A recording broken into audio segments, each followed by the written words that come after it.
ข่งขันกันแล้วเพราะว่าอย่างที่บอกกันไปว่าเรามี demonstration match ให้ได้ดูกันนะคะวันนี้ก็จะมากับเกมที่มีชื่อว่า Magic Chess Go Go นั่นเองค่ะก็เป็นเกมแนวนะคะ Auto Battler นั่นเองค่ะก็จะให้ผู้เล่นเนี่ยสามารถวางแผนการเลือกใช้ฮีโร่วางทีมจัดการทรัพยากรซึ่งอันเนี้ยมันสำคัญมากๆเพราะว่าสำคัญต่อการอัปเกรดตัวละครถือเป็นเกมการที่เราจะต้องวางกลยุทธ์นั่นเองนะครับแล้วมาดูสิว่าใครกันที่จะสามารถคว้าชัยไปได้ในการแข่งขันรอบนี้กับ Magic Chess Go Go ที่ได้เข้ามาร่วมเป็นส่วนหนึ่งของทางซีเกมของเราในฐานะของ Demonstration Match นั่นเองนะครับเพื่อโชว์ทักษะฝีมือนะครับให้กับแล้วก็รวมไปถึงความสนุกให้กับทุกคนเนี่ยได้มารับชมกันนั่นเองครับโดยจุดประสงค์ของแมตช์ของเราในวันนี้เนี่ยเพื่อทุกท่านเนี่ยได้ทำการรู้จักกันนะครับกับ Magic Chess Go Go สู่เวทีซีเกมของเรารวมไปถึงเห็นถึงศักยภาพของการแข่งขันของ e-sport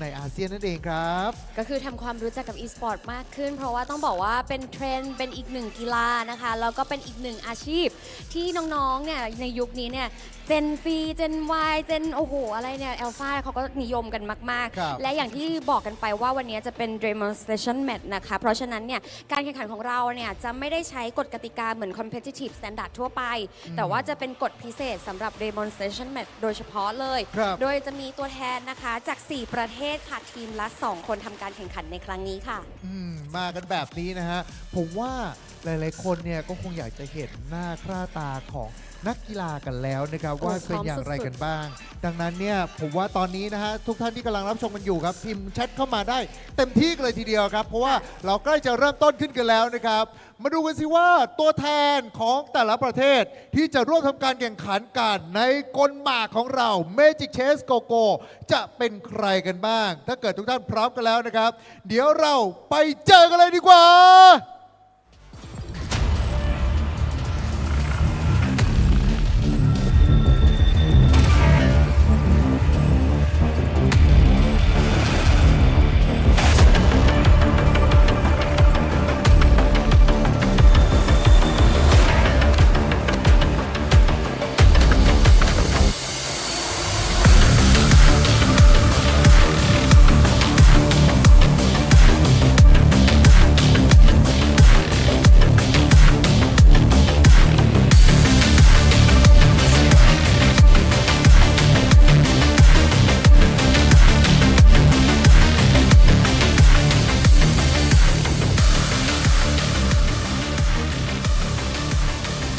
และนี่คือนักกีฬาตัวแทนจาก 4 ประเทศนั่นเองค่ะมาเจอกันเลยนะครับผมกับตัวแทนจากทางอินโดนีเซียมาเลเซียฟิลิปปินส์รวมไปถึงประเทศไทยเจ้าบ้านของพวกเรานั่นเองนะครับซึ่งต้องบอกว่านะคะเราอยากที่จะพูดคุยกับพวกเขากันซะหน่อยดีกว่ามารอบนี้ในเมื่อเราได้มาเจอกับนักกีฬาทั้งทีนะครับผมว่าเราต้องพูดคุยกันสักเล็กน้อยนะฮะเดี๋ยววันนี้เริ่มจากทีมอินโดก่อนเลยดีไหมคะมาเลยดีกว่านะครับผมกับทางฝั่งของทางอินโดนีเซียนะจะเป็นทางคุณอินะบูดิโอโนแล้วก็ทางคุณบัติสุตานั่นเองนะครับโอเค first thing first welcome to Thailand we would like to selamat datang we would like to know how you feeling right now as a Indonesia representative I'm grateful and be happy to be here because not everyone can be here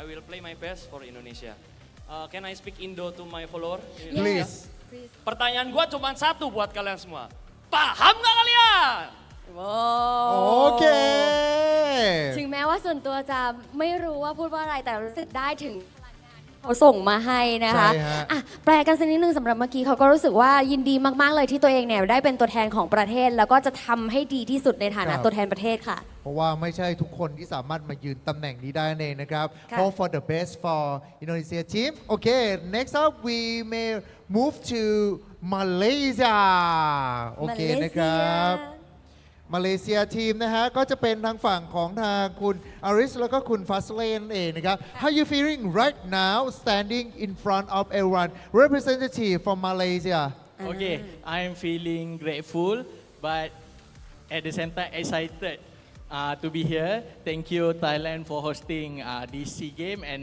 Magic Chess Go Go and I want to reply to Budiono Wong Kobut paham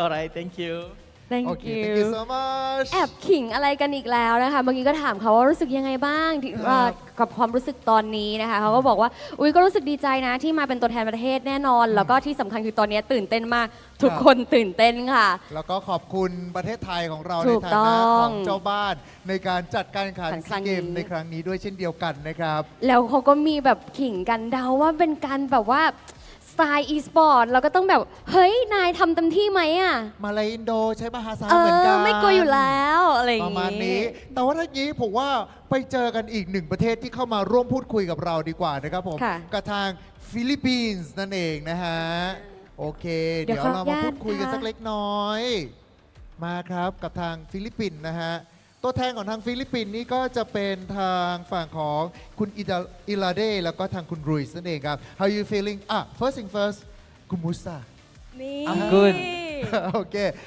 How you feeling right now First of all, Kapkun ka Thailand. อุ้ย Thank ข you, อบคุณ thank ค you. รับไทยแลนด์ขอเสียงประมือหน่อยฮะ โอเค thank So you so cute. much I'm very excited and not everyone gets the opportunity to play here. ก็รู้สึกดีใจมากๆ แล้วก็ไม่ใช่ทุกคนที่จะมีโอกาสมาอยู่ที่นี่ฮะ We would like to thank all of the staff here in Thailand and in SEA Games. And can I speak Tagalog? please Okay, ตะกลอก thank you. What's up mga itik? Another day, another chance. อุ้ยเราชอบภาษาแล้วก็สำเนียงของเขามากๆนะคะเขาก็อุ้ยเมื่อกี้เขาน่ารักมากเลยเขากรีตติ้งไทยเราด้วยนะคะ เป็น ก็มีการบอกว่า ภาษาไทย สวัสดีนะ ครั คะ บ แล้วก็ดีใจที่ได้มาที่นี่รวมไปถึงอีกท่านหนึ่งเนี่ยก็มีการบอกว่าสวัสดีทุกๆคนที่ดูอยู่ด้วย รวมไปถึงนะคะสตาฟทุกคนด้วยนะ ใช่ ทุก ฮะ คนที่อยู่ในภายในบริเวณงานออฟไลน์ตอนนี้ด้วยค่ะ ก็ยังไงก็ตาม hope for the best สลามัตโพ นี่ ขอบคุณนะครับ โอเค สุดท้ายแต่ไม่ได้สุดครับ ตะกี้นี้เราคุยกับตัวแทนหลากหลายทีมกันไป ใช่แล้ว เรามาหาเจ้าบ้านของเรากันบ้างดีกว่าครับ กับตัวแทนจากประเทศไทยนะฮะ ทางคุณอินทจักรนะครับ แล้วก็คุณกันนั่นเองฮะ รู้สึกยังไงบ้างครับที่ได้มายืนอยู่ตรงนี้ในฐานะตัวแทนทีมชาติครับ ก็ทั้งตื่นเต้นแล้วก็กดดันนะครับ ขึ้นชื่อว่าการแข่งขัน ครับ มันก็ต้องมีแพ้เป็นเรื่องปกติ อ่า แต่ว่าไม่ใช่วันนี้ครับ โอ้โห โอ้ ถึงจะมีเรื่องแพ้แต่ไม่ใช่พวกเรานะฮะทางคุณกันล่ะครับ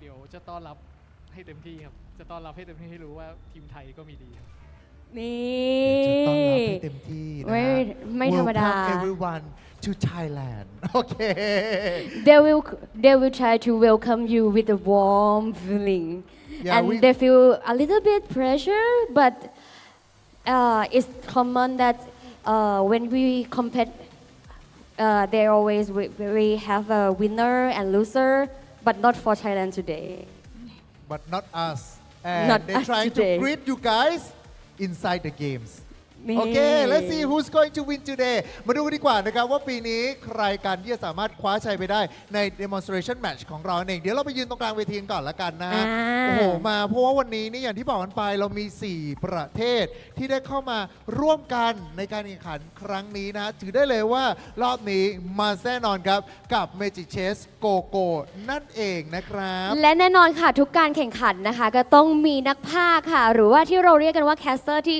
คอยมาสร้างสีสันให้กับการแข่งขันให้สนุกสุดมันนั่นเอง ซึ่งครั้งนี้ค่ะแคสเตอร์ของเรานะคะก็คือคุณเลเฟลแล้วก็คุณลีโอนั่นเองค่ะ ครับผมก็บอกได้เลยฮะว่ารอบนี้มันกันอย่างแน่นอนนะครับผมแต่ว่าเกมการแข่งขันของเราใกล้จะเริ่มต้นขึ้นกันแล้วนะครับ so our games is about to begin we may have all the athletes please proceed to your station ก็คือตอนนี้เดี๋ยวเราจะให้นักกีฬาแต่ละท่านนะครับไปประจำที่กันเลยแล้วกันนะครับเพราะว่าการแข่งขันของเราใกล้จะเริ่มต้นขึ้นกันแล้วนั่นเองครับโอ้โหมาครับคุณยูกิตื่นเต้นมากเลยอ่ะ ตื่นเต้นเมื่อกี้ถึงขนาดตะกุกตะกักพูดอะไรไม่ถูกเลย เพราะว่ารู้สึกได้ว่า energy ตอนนี้ can you feel the heat right now is rising up We can feel are you guys feel the heat right now รู้สึกได้ถึงความเร่าร้อนที่กำลังอยู่บนเวทีของเราแห่งนี้ถูกต้องไหมครับแหม่ ถูกต้องค่ะ เพราะฉะนั้นตอนนี้ไม่ต้องรอช้า เดี๋ยวเราส่งเข้า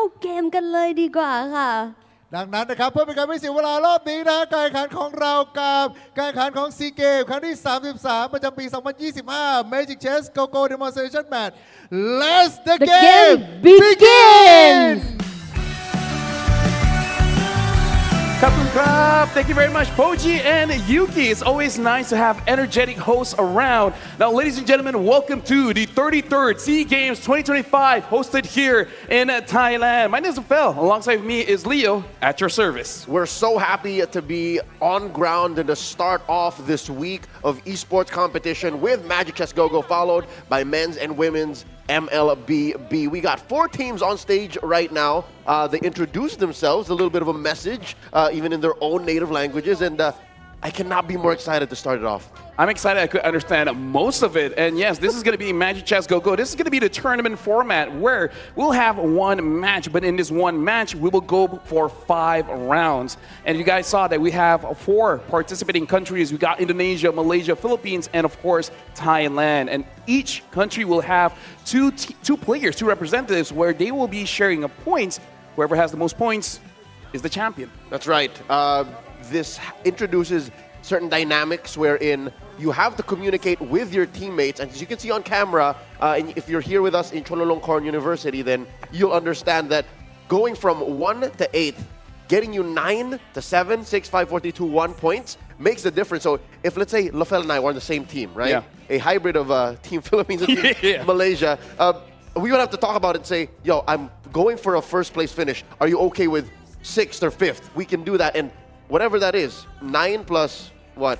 4 or 3? Yeah. That's your total points gain for that round. I gotta say, getting number 1, that 9 points is gonna be very important, especially considering in this lobby, we got Batitusta, Budiono, Itachak, Gun, RF Fazli, Larde, as well as Ruiz. These are well-known names inside Magic Chess Go-Go community, where we even saw a part of their message on stage was addressing their known audience. And firstly, coming in from Malaysia, RF as well as Fazli, I've been seeing them a lot on streams, and Batistusta and Budiono, a lot of their commentary as well, going all around the social media. I love how this spread of 8 talented athletes and aspiring MCGG icons are a combination of former MLBB athletes, commentators, and just people who focus their love on MCGG. By the way, follow us on Facebook. Socials are coming up right now. We're trying to hit an MCGG Facebook milestone. Scan the QR code to be a part of this. There are prizes to be won when you interact online.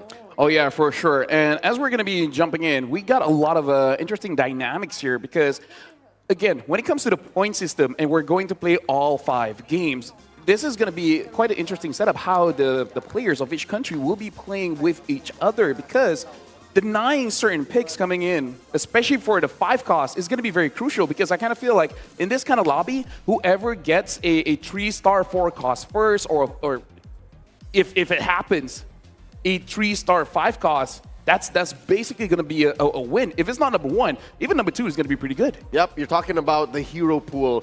This game is an auto battler, and mainly games are won and lost off of what the pool gives you. And before even considering what the pool might give you, you got to start off with your commanders, right? Yeah. Introducing here a unique commander system. These athletes will be playing 5 unique commanders individually throughout these 5 rounds. Yeah, meaning they can't repeat. If they already pick up a land slot, they can't use the land slot again. But their teammate can. Their teammates can. And the thing is, there will be no ban. So there's like, we open up a bit, but at the same time, we restrict a little bit. And considering the fact that a lot of the econ commanders have been nerfed recently, except for Yuzong. Yuzong is looking pretty good to be either an opening or a closing commander to ensure yourself that you're able to get a very good standing here. So I feel like understanding which commander you want to start off with is going to be pretty crucial. Do you want to go for more econ or go for more damage-based? I'd say even with the nerfs, a solid 4-1 split will be the name of the game here, the norm. We'll follow through when we do get through our rounds. I'm saying 4 econ and then 1 combat commander. Yeah.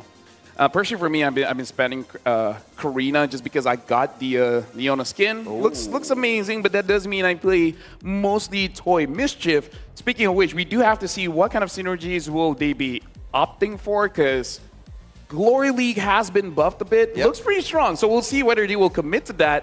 And I don't know about you, Leo, but once in my life, I've seen a 10 soul vessel game. That was pretty much unfair. I don't know if any of the players can execute that today. I love that you mentioned it because Soul Vessel is a synergy that recently got nerfed too. Yeah. But just because they got nerfed doesn't mean they won't show up. I'm talking about heroes, commanders rather, like Cho. Cho got the whole 1 gold nerf. It's Exactly. huge. You usually are okay with open forting, losing on purpose early on to get extra gold. But I'd say when it comes down to it, Cho might still show up in the 4-in-1 split. I mean, here's the thing, like in my own personal testing, Cho is amazing, but at the same time, because of the nerf, you might even opt for something like an Aurora, where you're not trying to open fort, but you're kind of open forting because you're not getting the heroes. You're open to open forting, but it's not your go-to. Exactly. You're willing to. Again, there are times where the game will just randomly give you heroes that you need. Let's say you play Scavenger. Fine, you trigger Scavenger synergy. You're okay with going that way and helping get the passives on Aurora. I see where you're coming from. Yeah, especially considering the fact if you do opt for her Go-Go card, it basically means like every 2 rounds that you don't buy anything, you will trigger her passive, which is going to scale up your econ quite a bit.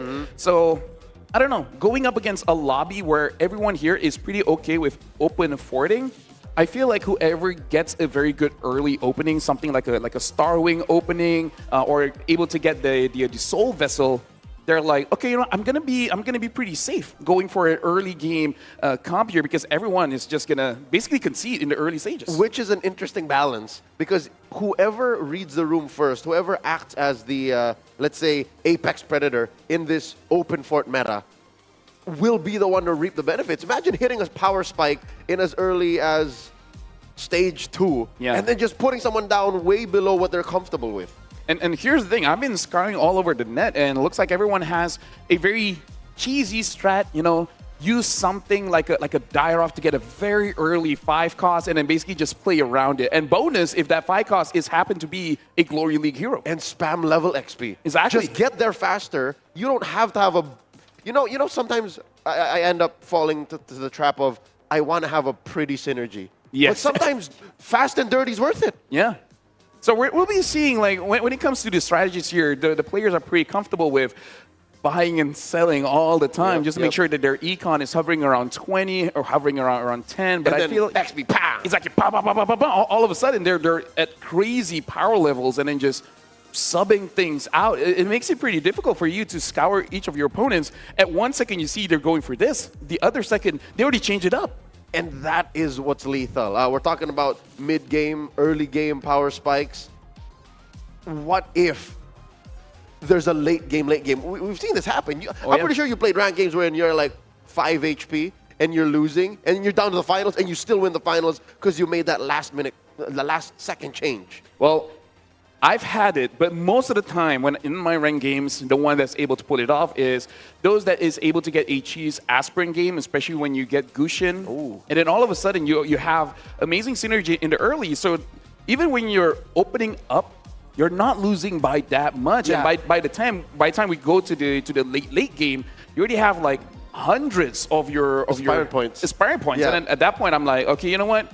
I'm aiming for second place anyways. It's fine. I get top 4, I'm happy. If this extra hybrid damage doesn't work out, that's fine. I still got my rank star. And in this case, I still got my 7 points. Which, again, in some cases, if you consistently place second or third compared to that one team that just got that 1 win, then it might work out. Speaking of which, for this time, I do want to see what is going to be the pocket meta here for SEA Games 33 here in Thailand, because a lot of very famous compositions coming in from before, like Metro Zero, Stargazer Mages, has been nerfed a bit here and there. They're still pretty strong, don't get me wrong, but a lot more people are opting for like KOF, Starwing, and like playing Glory League, especially because we've seen Glory League getting buffed quite a lot. And to be fair, it is 6th Glory League, which is not easy to pull off. But hey, if you do pull off, higher chance for you to win. Yeah, I'm not looking forward to KOF. I'm expecting to see... I like an Annoyed with Cho. Iori. Yeah, Iori Yagami, exactly. Yeah, it's good because he's mortal rivals. If you get him early, you got that nice kick going, and then he's strong on his own. You can say the same thing for Kyo, right? Kyo is also solid as a backliner But to build full KOF, it might work in your ranked games, especially if you can like get there quick. But I'm not expecting to see that here.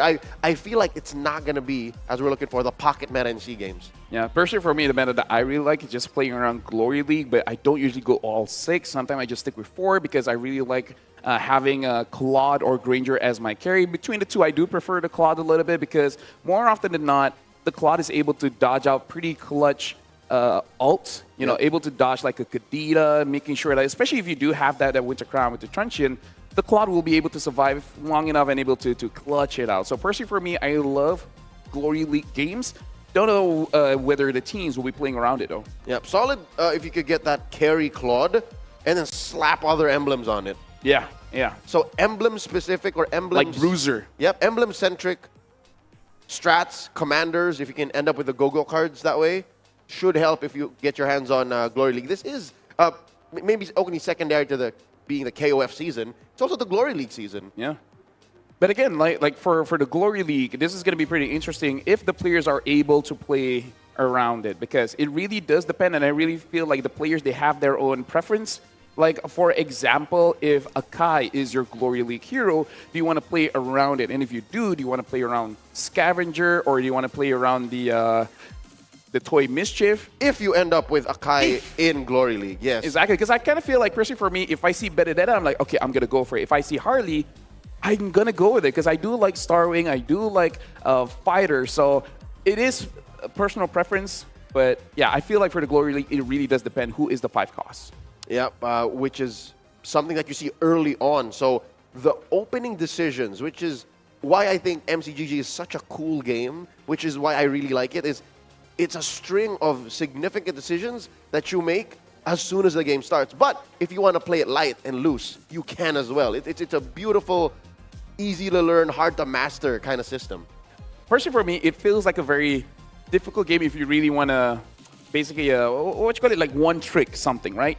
Say you want a one trick Toy Mischief. I feel like you can get top 4 a lot of times, but getting all the way to number 1 is going to be difficult, especially if you want to one trick something that's highly popular. Like even in rank, KOF is everywhere. Soul Vessel. So it's like at that point, you want to get your 3-star, 4 cost, 5 cost.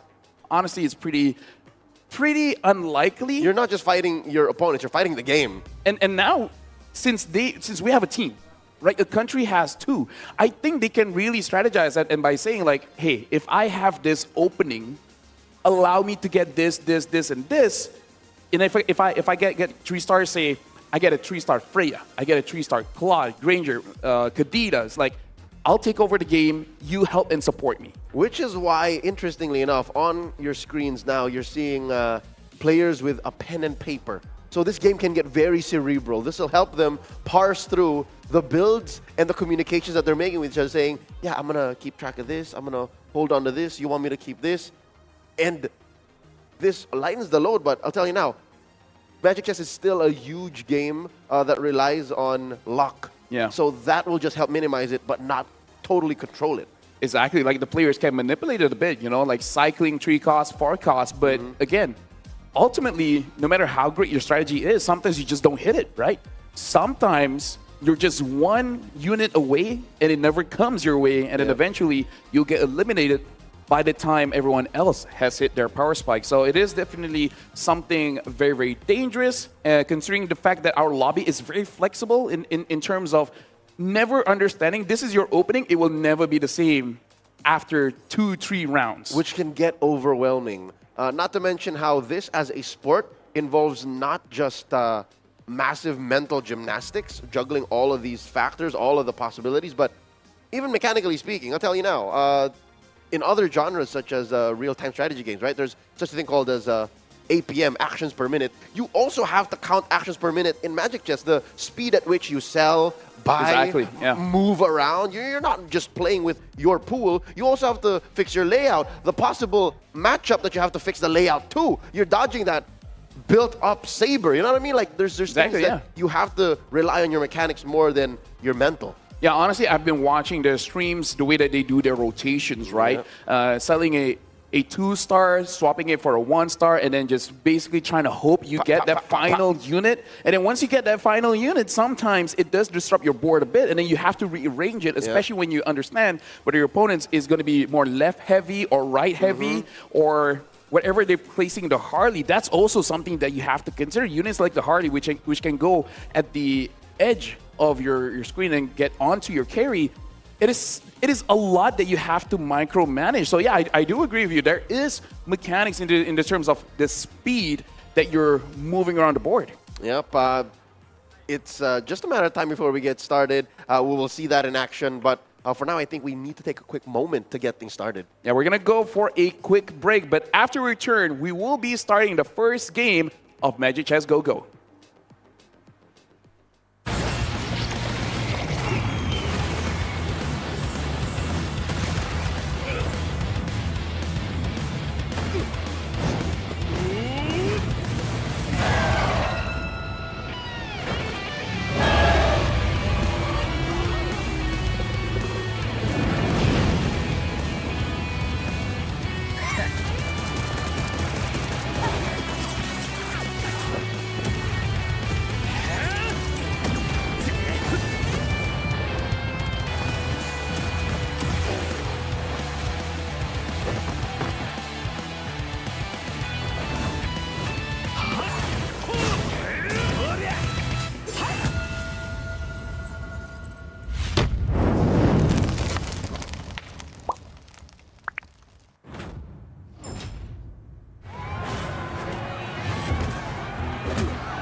I said it's going to be a quick break. I wasn't joking, because it looks like everyone has gotten ready. Everyone has gotten comfortable. Welcome back. My name is Ophel. Alongside with me is Leo. You guys are watching the 33rd SEA Games here, hosted in Thailand, where we'll be doing a Magic Chess Go-Go demonstration match. 1 match, 5 games. The country with the most points wins. We're yet to put points on the board. We're just about to load into our first lobby. Again, competing in this demonstration is Team Thailand, our gracious hosts, Team Philippines, Team Malaysia, and Team Indonesia. And again, each team does have 2 players, and they'll be sharing their points. So even if one of the players ends up in 8, as long as their partner ends up somewhat higher, especially at number 1, is going to be pretty good. Over here, it looks like they are into the game. And looking at the commanders here, actually quite a good spread. A lot of Chos, Popol and Koopa, Gushin, Paquito, and looks like a 1-1 as well. So a good mix of having Econ, having an early emblem, as well as just damage with the 1-1.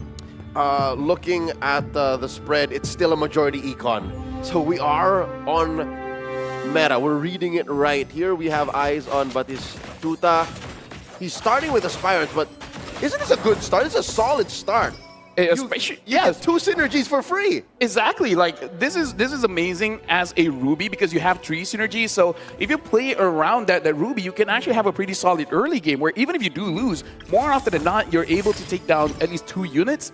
So you won't be losing that much. Ooh, looking at the early game spread here, 2 Soul Vessels, Fazli and Budiono going for it. Hey, again, we mentioned it got nerfed. Check your events tab in-game. You'll see that. But if you can get a quick 6 synergy, hell, you even get the elusive 8 to 10 synergy Soul Vessel, it could still work. Hey, if you're able to do that, then you deserve to win, am I right? But looking at the match here, looks like in terms of how the board is looking like, this is pretty impressive at round 1, stage 2. Yeah, multiple synergies already. Exactly. Glory League, Toy Mischief, Bruiser, even the Dauntless. Ilardi, this is one of the best openings that you can ask for. I was going to say, Lafel, you're in love with Ilardi's opener. Like, this is a spread of synergies that you're so comfortable with playing in ranked. I would do the same. Yeah, I would do the same, and if I get a Toy Mischief early, I'm definitely going to go for it. So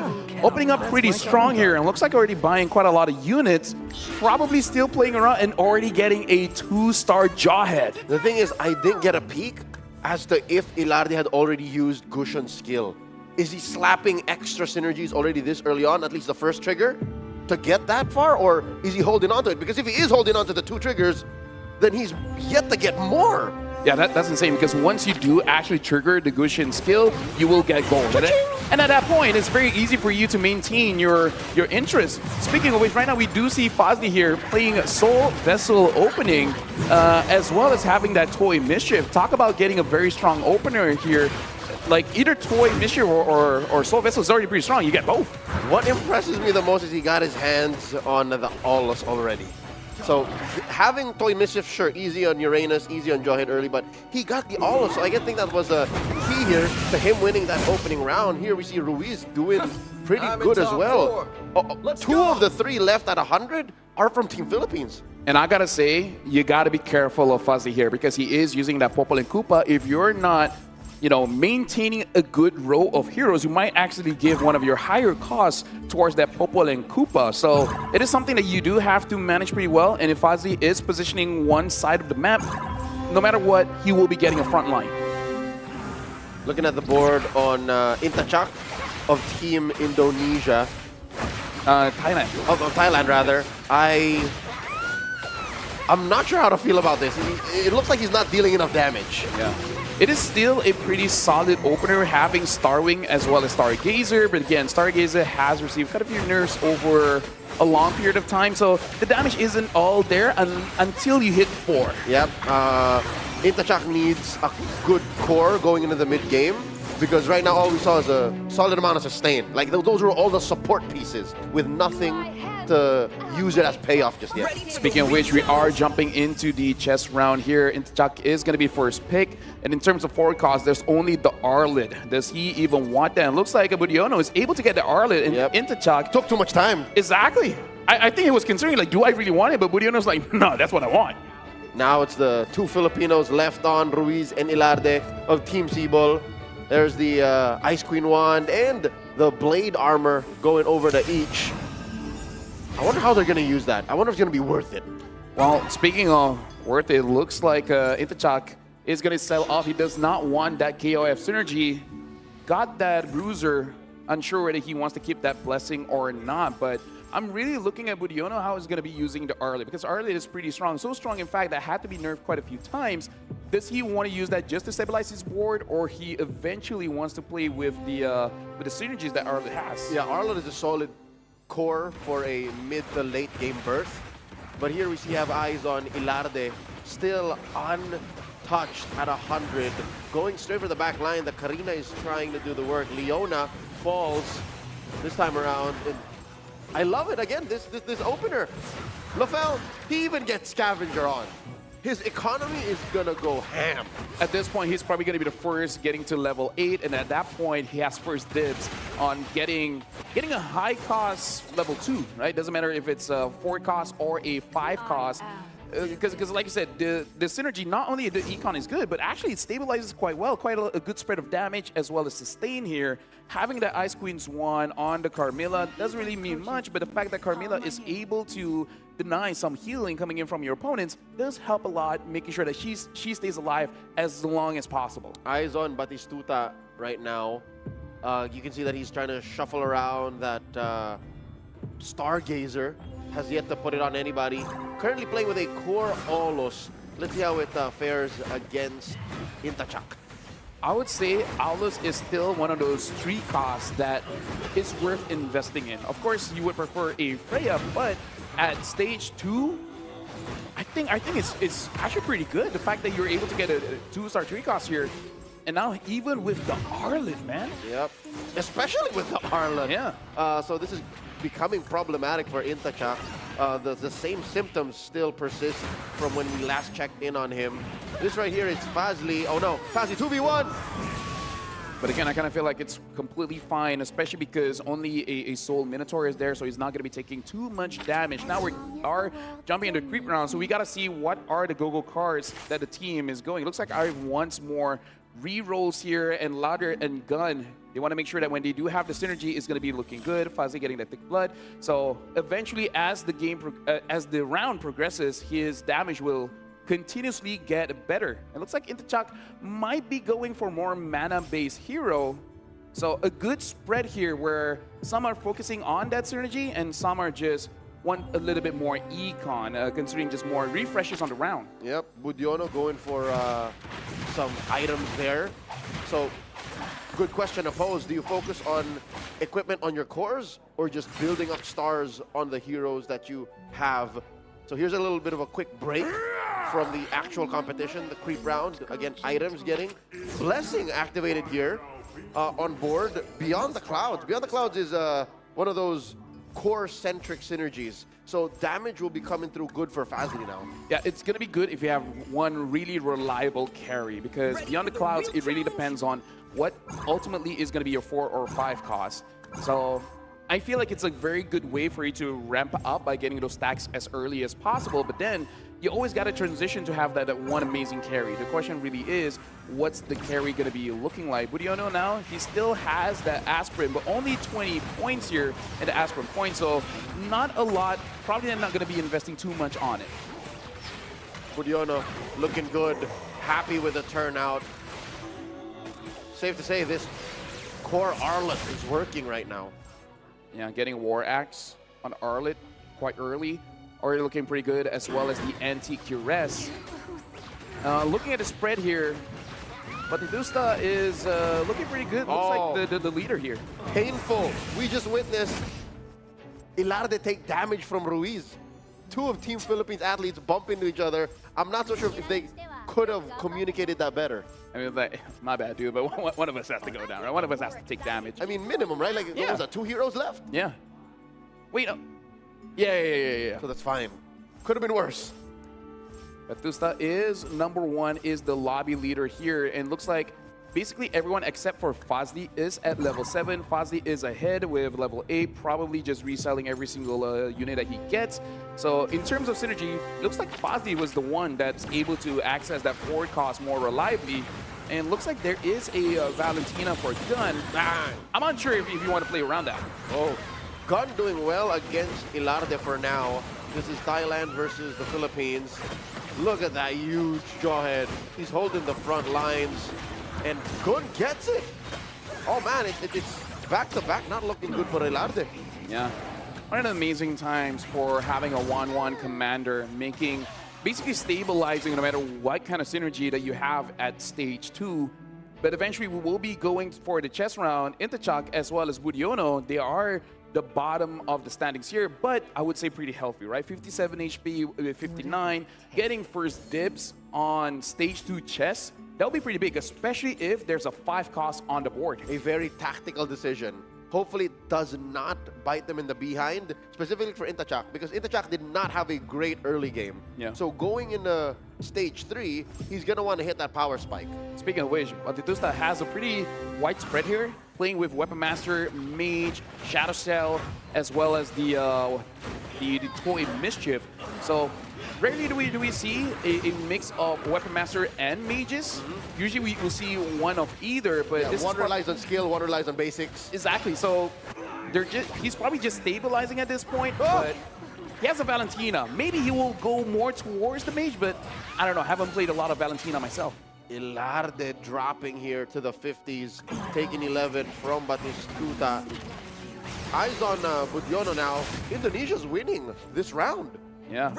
Now we'll see whether you actually want that or not, because looks like in terms of dips, he was number 2, but now it's going to delay it a little bit. Intachak here goes for Iori Yagami. Fazli looks like he wants that KOF emblem. I wonder if Fazli wants to get a little bit greedy here and try to hit 11 KOF.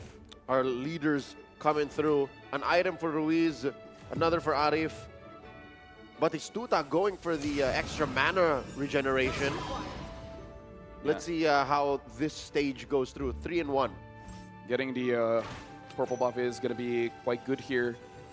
Unsure which we are spectating at the moment, but looks like they are shuffling. I think it's just Budiono. Yeah, it is Budiono. Yep. He has to face Whopper. Don't know whether he wants to commit to that or not, because looks like he's playing around the Scavenger. And who's open 4 here? Looks like Arif is going to open 4 for quite a while. Arif has a life to spare. He's got life to spare. Just like that yeah. one Terry Bogard is like, yeah, I can.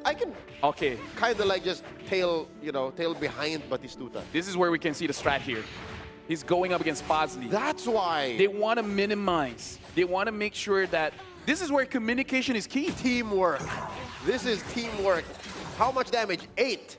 8 damage, the least amount of damage I believe you'll be taking this round. That was smart for Team Malaysia. Yeah, make sure that they are able to extend as far as possible. Like, as long as you guys get top 4, it's going to be pretty good. And that basically allows them quite a lot of time here. Speaking of, we're going to be having a creep round after this, and it does look like it is going to be a purple card round. I think that's going to be crucial, because at this point of the game, do you want more, like I said, the question, do you want more item or do you want to get those stars? Because we did see a good mix, especially when it comes to those refreshes. Yeah, I feel like this gold card is going to be crucial for basically all the players. Yep, a good spread of go-go cards can help you address both, right? You can go tall by building one solid core or making another core, or you can go wide, spreading the stars amongst your heroes. We are watching now Intacha. This has to be the round that he recovers, right? If you take too much damage from here on, you can't rely on getting to stage 4. Speaking of which, looks like he might be investing a little bit onto Yuri Yagami, because he's going for 6 bruiser as of right now. He's good. And the thing is, Yuri Yagami is amazing, but he's really amazing at 2 stars, because at 1 star, even though he can kick quite a lot using the way of the dragon, but sometimes he does die very, very quickly unless you have a winter truncheon or at least 1 defense item alongside with a Haas Claw. This is going sideways for one half of Team Philippines. Make that both. Ruiz and Ilarda find themselves at 6 and 7 now. This is looking bad. Oh, why are they losing out in the mid game like this? I'm unsure, but Batitusta, it looks like he's going to opt for Mage, having 2 Stargazers as well. He does have a Mage emblem. I wonder if eventually he will get a Vexana and just put the emblem onto Vexana and try to get 4 Stargazers on the board as well. Fazli holding on. We can expect a good power spike from the players that are holding on to what? 40, 50 gold up. So this is a breather. Looks like Batusta is grabbing the shield, so making sure that he's able to survive any kind of engage. Maintain that streak. And I feel like that's a pretty good idea, because, you know, playing mages and stargazers is pretty strong, but you do die pretty quickly. So just in case someone gets a very high roll in the next two rounds, you know, I think it's a good idea. Yeah, your wins are big, but your losses are big as well, because you get wiped out hard. A softy lineup like this. Metro Zero. Who was that? Someone was going for a Metro Zero. Yeah, and look at this. Budiono is open, forwarding. I wonder if he is going to fight against Batusta, and at that point is like, just take it. I feel like you should leave at least 1. Oh, they are. That's what they're both doing. Yeah. So good communication coming in from both, making sure that neither are, you know, they're being fair. Yep, it's the Indonesia versus Indonesia match. They just both sit on it. No damage taken from either. But now we're watching the action between Thailand. They didn't talk. Or they did talk, and they're like, eh. Anyways, look at this. Fazli did get the trust fund, and he's at level 9 at this point. I think he wants to go for 10 pretty quickly, and at that point, maybe he's going for a 3-star 5 cost. Fazli is playing very heavy econ. Trust fund at this point is going to be insane. Speaking of which, he is level 9. Ilarde is level 10. Oh, Ilarde suffers another loss at the hands of Fazli's core Kadira. So Ilarde here at 21, I'd give him like 2 losses left. Yeah. You lose 2 more, you're dead. And this is what we were talking about, right? Mage, Stargazer, a lot of damage, but you do go down pretty fast. So you got to make sure you kind of have to spread your core so that if one gets taken down, someone else can pick the pieces back up. We are looking at Intachak here, so playing a spread of Bruiser, having 4-star wing as well, and looking at Yuri Yagami still at 1 star. I don't know. It might be fine, but I'm slightly worried for Intachak here. I think Intachak, he's out of the woods. He's in a much better spot than Ruiz or even Fazli. His economy is looking stable. He's going up against #1 currently in the lobby, Batistuta, and he's making it work. Lafel is making it work. Yeah, but look at that. The damage coming in. Looks like the Guinevere as well as the Saber is able to do it, but again, Batistuta does have that shield, so he's pretty comfortable taking that loss. And the Arlet trying to heal up, unable to hit the ult. And looks like it's going to get taken down by the Kadita here. And nothing a Lone Saber can really do. Yeah, no. Oh! Yeah, nothing. Doesn't have that spell vamp. He has the raw defense via the tanky items, but close. I think if maybe one more hero was left there with Yono, he would have survived. 2-star Freya for him now. Yeah, that is actually quite a big power spike here. I wonder if his think about the idea of going for a 10-star wing, probably going to be pretty difficult. Unless you do get an emblem in the chess phase, but at the same time, I don't think that you're really going to get it. Maybe the better way is just try to get a 3-star Freya, and then just play off of that. Oh, look at that. Terry Bogard is already 6 out of 9. We might see Huge. a 3-star Terry. Huge. Fazli's Terry Bogard is now about 350 pounds, 6'9". Huge beast of a man. Let's see how it performs against Budiono's lineup. Looks like the There it Kadita. is. Yeah, instantly goes in. And a lot of 1-star here for Fazli. So he's been econing quite a lot. And looks like the burst is enough. The Kadita is doing work. Kadita KOF.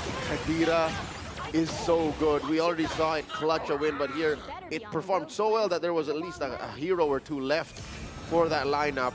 Now going into the 3 to 4 transition, chest opens.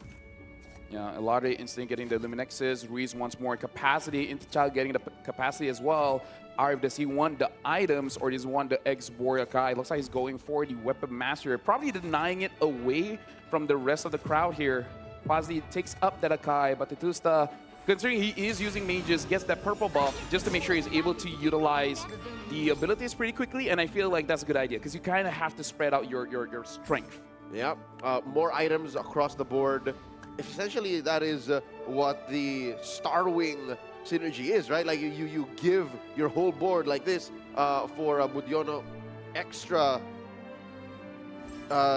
damage, extra HP. Like you're just buffing everybody, especially if you can hit that 10 threshold. He's about 3 away. Still looking for that emblem. And I would say good and bad for Fazli here because it looks like everyone is playing Kadita, but at the same time, it's like it's going to be hard for him to hit 3 stars. But everyone else is going to have the same problem. And now looks like Budiono is going up against Arif, and looks like Arif is taking quite a lot of damage here. The Akaido is looking pretty solid, and either way, Arif, this Irithel is untouched, and the Irithel is carrying like crazy, going up against the Matilda, nothing she can do. And it's not even like an optimally built Irithel. It's playing with Claude's Theft device. So he can kind of roll into less ideal items, but he got that Blade of Despair, so he's fine.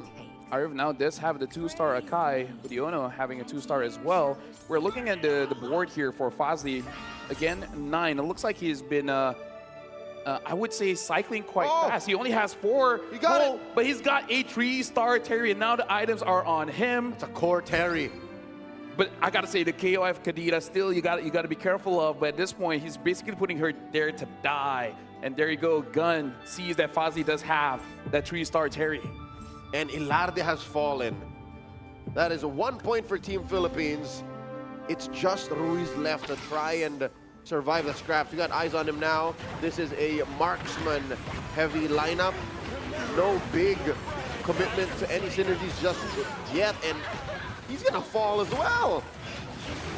Yeah, and look at this. Looks like the death animation is gonna hit onto Ruiz.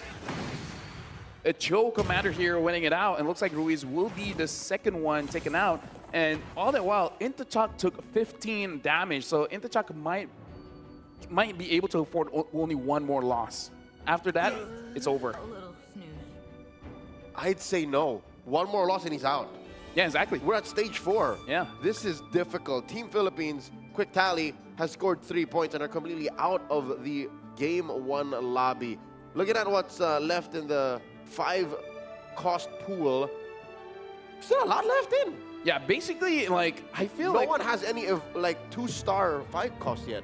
No, I believe Akai, it might be Arif. Arif might have that 2-star Akai, and there's 6 more in the pool. So there is an opportunity for him to get up to 3. Budiono only has 1 Freya, so not going to be looking good here. Speaking of which, Intachak finally get that 6 Starwing, 6 Bruiser lineup. We're gonna see how this carries out, because I'm looking at Yuri Yagami still at 1 star. He does have 1 copy and 1 copy of the Harley as well, and finally gets that 2-star Yuri Yagami. Intachak had a hard early to mid game, but in the late game, even at 11 health, I think he'll be fine. I think Intachak with this kind of spread will make it a top 4. Look at Fozzy. He has 3 on Terry, and I believe that's a Valentina as well. He has 3-star 4 cost, 2 of them. Everyone else is 1, but with 8 max synergies and Metro Zero online. This is a pretty scary 4. He's going up against Budiono. Budiono having 32 health, might be able to survive, but look at that. Arlet gets picked up for Fozzy. Fozzy goes in, and it looks like a 3-star Arlet. Can the Arlet carry this one? Because look at that, the Terry Bolgard is still able to survive, and all the while Valentina dealing 3 damage. Gun has been eliminated, and looks like Budiono taking quite a lot of damage. 10 HP left. 22, given the 4 heroes left. Fazli is firing off on all cylinders. I think what was key to that win was the glowing wand. The glowing wand of the Valentina, awesome pickup. Stop that Arlet from, again, saying what you said. Maybe the Arlet can do it, but with the nerfed healing and regeneration, there was nothing that Arlet was to do. And again, 2 4 costs, 3 stars.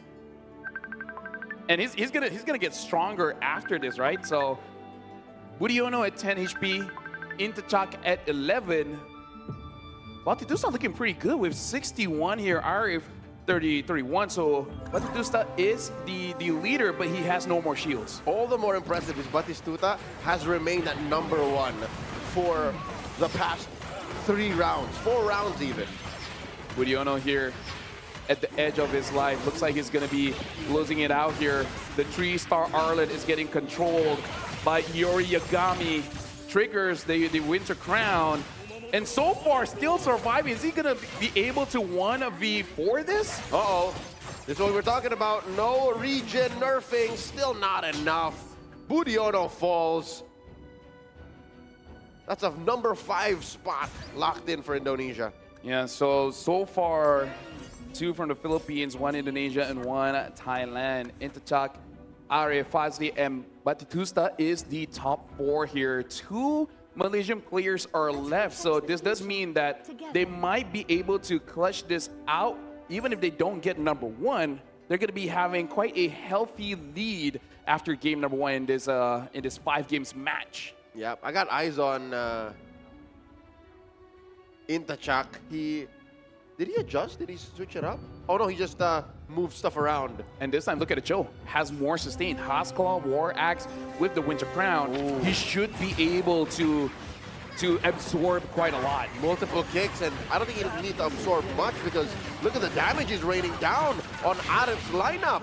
He might eliminate Arif here. Arif at 13 HP, very much possible. Oh, but the Barras is so tanky though, and now gets split up. And now deals with the Cho. Cho kicks it, but there's 2 Barats here. But this is Yuri Yagami, man. Gets 5 kills off of that, and Arif is eliminated at #4. Only 3 left, and Batistuta falls from #1. Yeah, as we're about to see the start of the chess round. Possibly the final chess. Possibly, man, because everyone is at pretty low HP. Batistuta as the leader of the lobby. We did see him lose, like basically having a lose streak here. Unsure about what they got, but Intachak now has a 2-star Harley. The Claude's Chief Device is on to Harley, and I feel like that's fine, because Harley's kit is strong enough to do what Harley has to do, which is eliminate the main damage. Yep, and even with a theft device, most rolls are okay rolls. Most steals from the item pool. Looking at Batistuta's lineup here, full committal to mages, fully charged up that tree. He is going to do well with Beyond the Clouds now, but is it enough going up against the likes of Intachak's lineup? He will be facing his mirror. Honestly, I doubt it with only 51 stacks on that Beyond the Cloud, and the front line is not tanky enough. this kill is going to get taken out so fast, even against a mirror here. Into Chalk is going to do the death damage here. Batatusta is going to get eliminated at number 3. Whoa! And Into Chalk gets taken down, so Fazli wins the round at number 1 for Malaysia. Malaysia closing off game 1 with a 1st and 4th place finish. Now that's going to be quite a lot of points for Malaysia, but shout outs to the top 4 here, Fazli, Interchild, Batatusta, as well as Arif. So a pretty good spread, but this does mean that for the Philippines, a lot of catching up has to be done as we progress throughout this match. Oh yeah, look at this. Fazli won with a solid Metro Zero focused plus KOF lineup. And again, Intachak's unforgettable 6 Bruiser, 6 Star Wing. Solid front line, it just couldn't do much against Fazli's firepower. I think what really won the round for Fazli is, I believe at stage 2, the chess round, his HP was low enough where he was second pick and he instantly picked up the KOF emblem. And that was because Budiono won, because if Budiono lost that round as well, he would be second pick and able to deny that. So I don't know whether Fazli intended to lose the round to make sure that he is second pick, but I really believe that that KOF emblem is the game changer. Tactical losses and placement when you need it to be is something that we'll only know if we ask the player. So that's a stroke of genius if that was really on purpose. And I got to say, the trust fund helps him out a lot, making sure that he does get more copies of the Valentina as well as the Terry Borgard. Getting Terry first and then a Valentina, that's a pretty strong opening for Team Malaysia here. And I would say a pretty solid opening for Thailand and Indonesia as well. Oh yeah, tight finish. Indonesia sitting at 10 points. Malaysia sitting at 14. Thailand at 10. So solid. It's just really Team Philippines who's struggling right now. They need a big win going into game 2. They need at least what? A 1st and 3rd or something like that to really be in the running. Yep, quick math, but now we're seeing it on screen. 14 for Malaysia, Thailand, and Indonesia both having 10 here. Philippines at 3. So Malaysia starting off pretty strong, but having 5 games, they gotta be consistent. I feel like if they get 2 more games where they're both top 4, and high chances they can go away with the lead, but we did see an amazing play coming in from Intachak, which is he's been at the bottom of the lobby for quite a while. But then once he completes the Bruiser and Star Wing comp, able to launch all the way to second place. So a pretty good comeback coming in from Intachak. Yep, that was stage 1, 2, and 3, bottom, and then stage 4 he was nigh unstoppable. And I gotta say, that's a good way to open up the MCGG demonstration match. We will be going for a short break, but after we return, we will be jumping in to the second game of Magic Chess Go Go.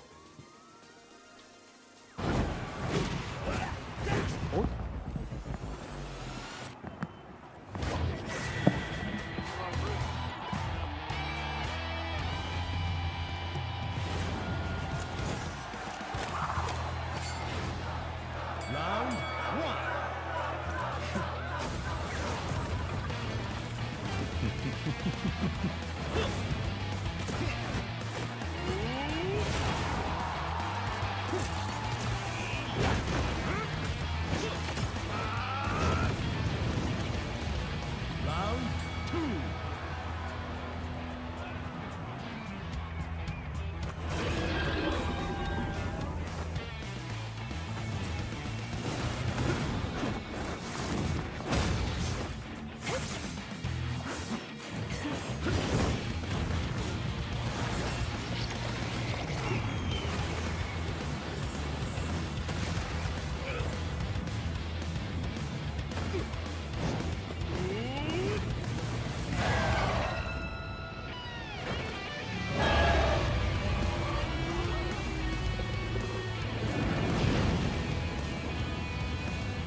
Round one.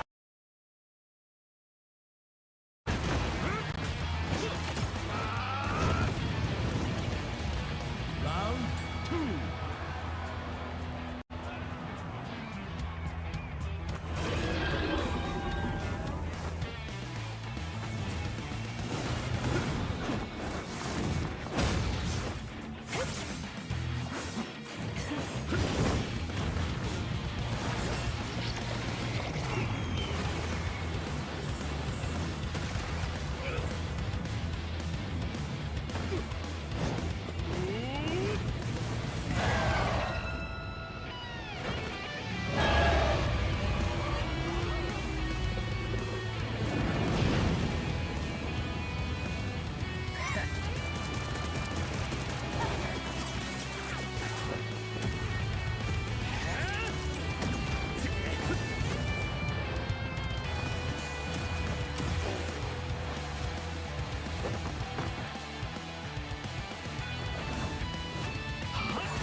Round one.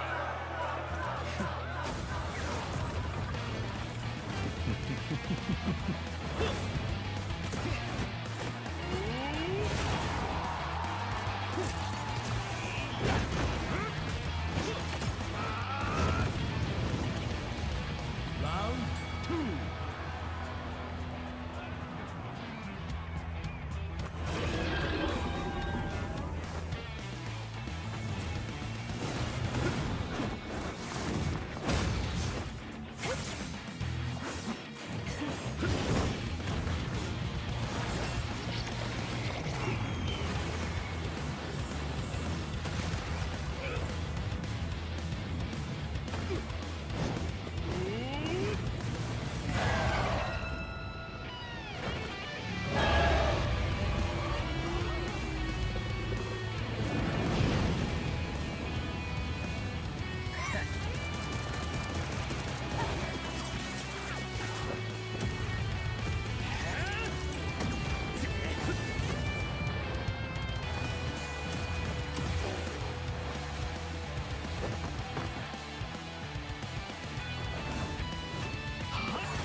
Round one.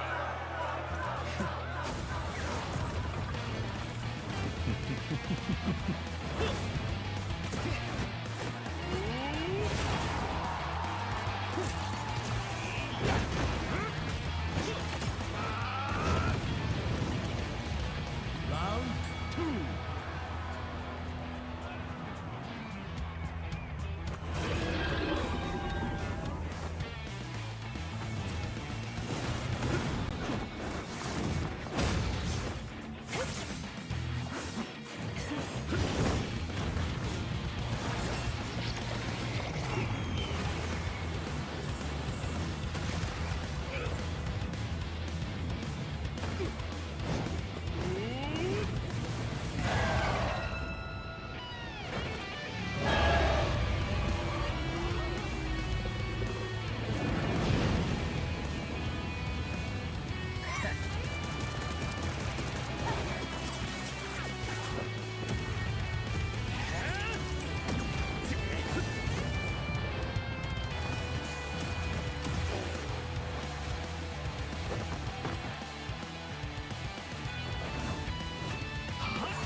Round one.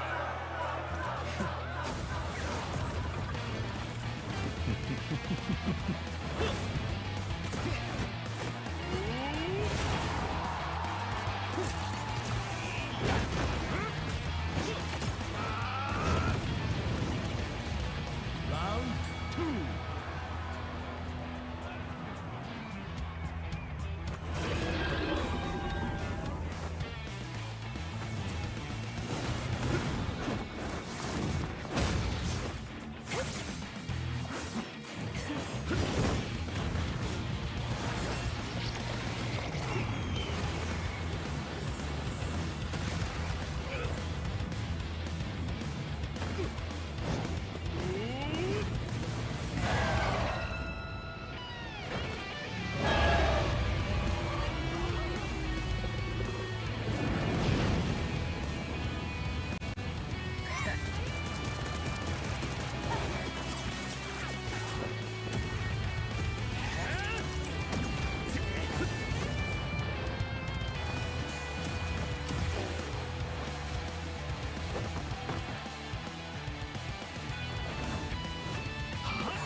Round one.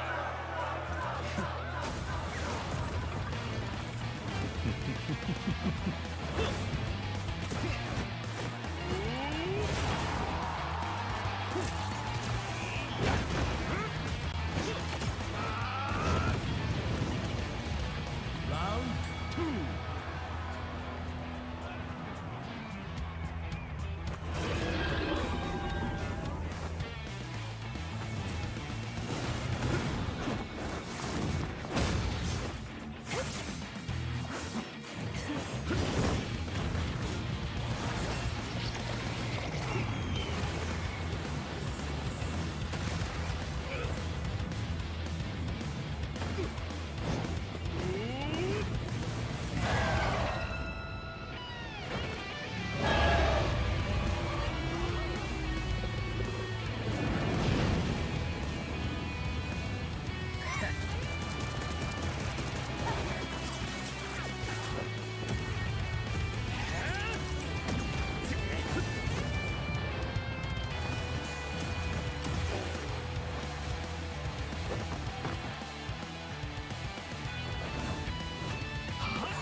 Round one.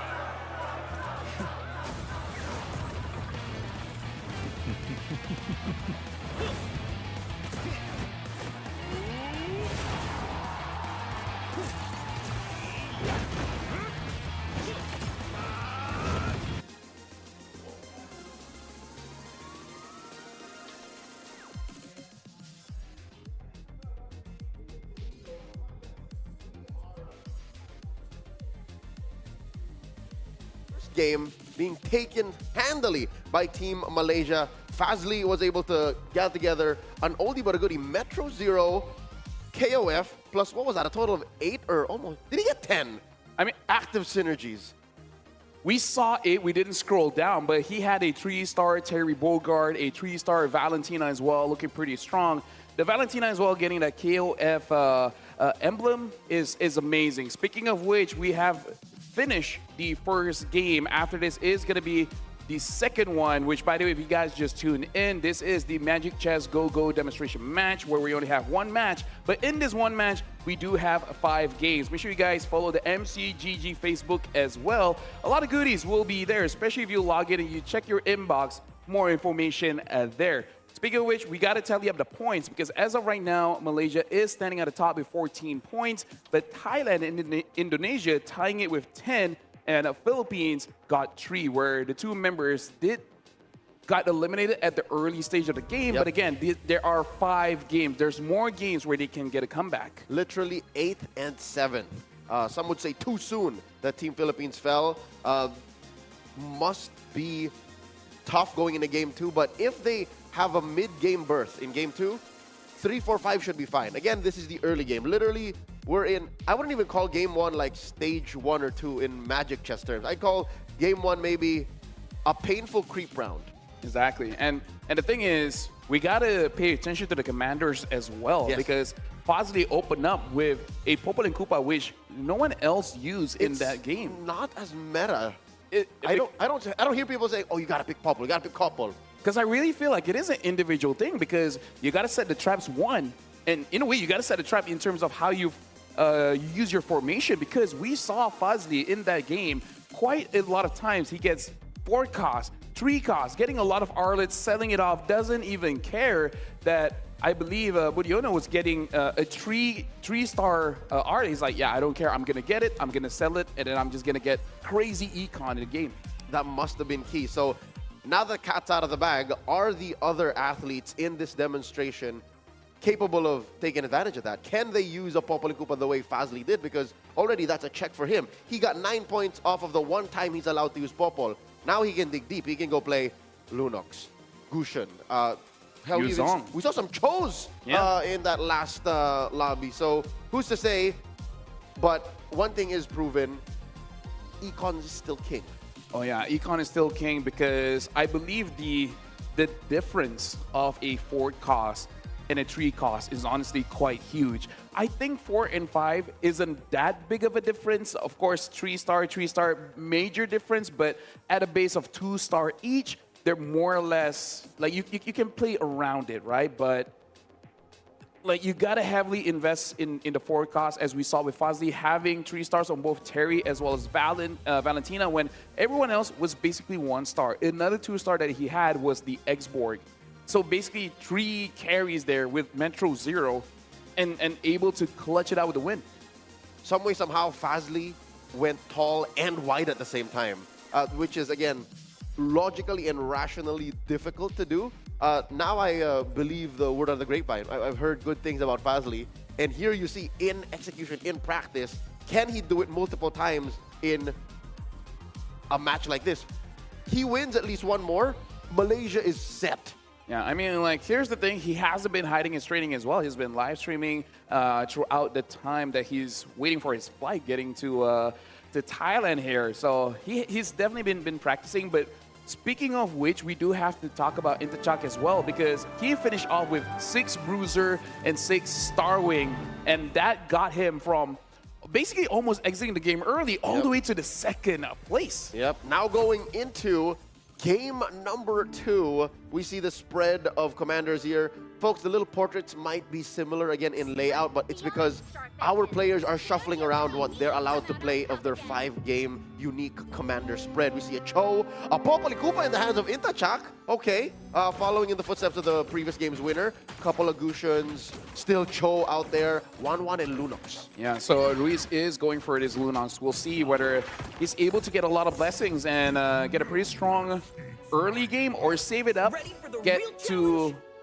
rank 7, so that when you do get it, there's a higher chance of you getting a 3 cost, and at that point, it's going to be pretty easy for you to stabilize. And it looks like for every commander, they are going to take their respective own go-go card. So Fazli already having 21 gold, able to hold that interest, and that's a very early start of a 21 gold, which, by the way, he does have that soul vessel, so an amazing start for Fazli. Okay, it's a good start for Fazli, but I don't know how he's going to be addressing the fact that there's 4 other... with 3 other players in the lobby trying to go for soul vessels. Look, 2 Dijangs already in this matchup between Budiono and Intachak. Yeah, I believe that he will be cycling out later, especially we got to see what kind of emblems did he get. But either way, Soul Vessel is an amazing opener, having an additional unit on the board. And all the while, Budiono looks like he was able to avoid the trap. So good on him. Here we see Ruiz taking damage from Arif. This early on in the game, it looks like Team Philippines is yet to find their footing. But I believe this is one of those stages where you kind of want to lose just a little bit, right? You don't want to take too much damage, but if the early part of the game here, you can see Ruiz open for just a little bit. If he's able to get the first pick, and there's a crucial forecast, a Claude, a Granger, maybe even a Kadita, paired up with that Lunox, using the Lunox passive on that forecast, you're in business. Looking at Intachak's board here, out of Team Thailand, 2-star Kula, facing up against another 2-star Kula, but this Clint is wreaking havoc throughout the lineup. That's a win easy here for Ilarde. Yeah. Intachak so far in the early game, I don't think he's able to utilize the trap all that well, especially considering that there's a lot of range heroes that he's going up against. Not a lot of heavy front line, like a fighter or a defender. Dauntless, even. Not an active synergy right now. We're about to play our last match round before chest opens. Fazli had to give a little bit to Arif there. They didn't get to talk about that matchup, which again brings us a interesting question, right? Like, how do they read the situation? How fast are they able to, like, adjust? Oh, we're about to fight each other. 0 dudes on the board. Speaking of which, right now it is going to be a lottery going up against Batitusta here.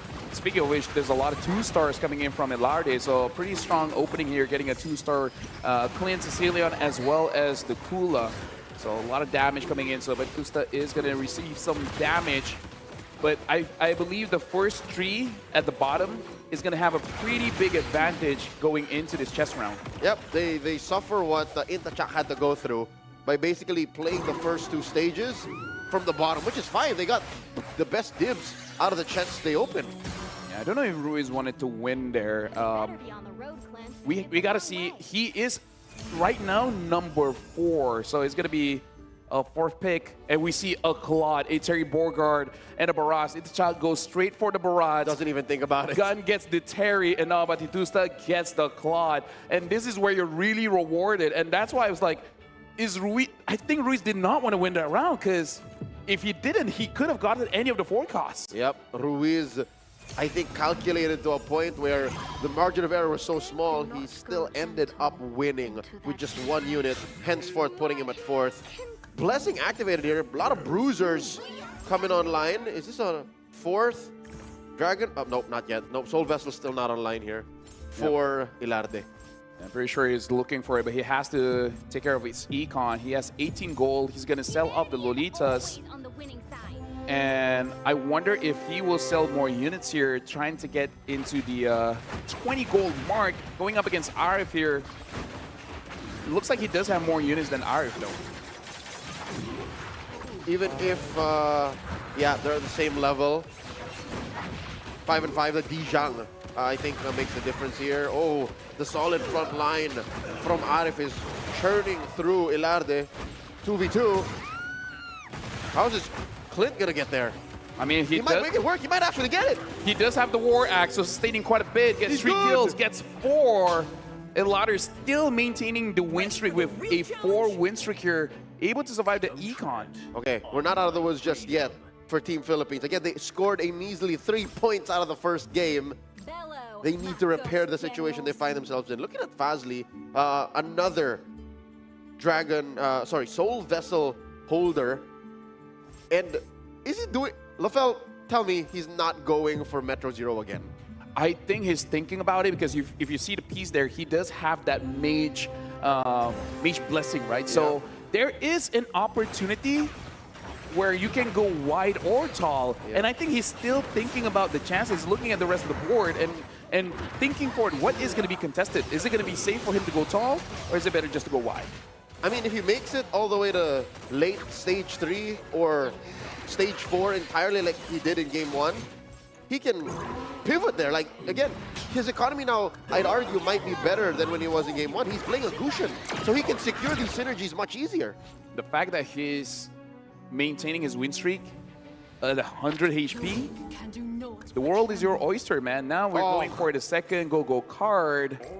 And it looks like Aladar is getting as much forecast as they can. It looks like Fazli might actually go for a Stargazer here, because so he will be able to repair his economy. Intachak sitting at 40 gold after this creep round breather. Where is he going with this? What's he building after the double? Well, on his way to 4 bruisers and then 2 Toy Mischief. We haven't really seen anyone commit to full Toy Mischief yet. Yeah. I don't know if I missed it, but I want to look at Ilardi to see what forecast did he get from the reinforcement. And, well, we'll see whether he wants to play around it or he will sell it off pretty quickly. Because I feel like if he gets a pretty good one, it's pretty safe to play around any random forecast that you get from the reinforcement. We're watching Gun go up against Arif. Arif here. Carry. Dijang running right through that lineup on Gun. I think Arif is fine. Arif is good. Yeah, but we can start to see what Gun is aiming for here. Playing a lot of range with the Granger as well as the Xavier. Having the Atlas in standby, maybe thinking of switching up later on to play more Starwing.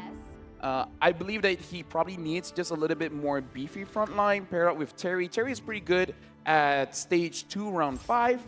But still, it's something that you have to consider. Speaking of which, right now we're looking at Ilardi here. There he is. He's playing with the option too. He has that Ixia already. He has the Guinevere as well. Shuffling around his blessings, so the next star up should grant him an extra synergy. But which one, right? He's still very liquid, very open with what he could get. Flexible for sure, going up against Budiono.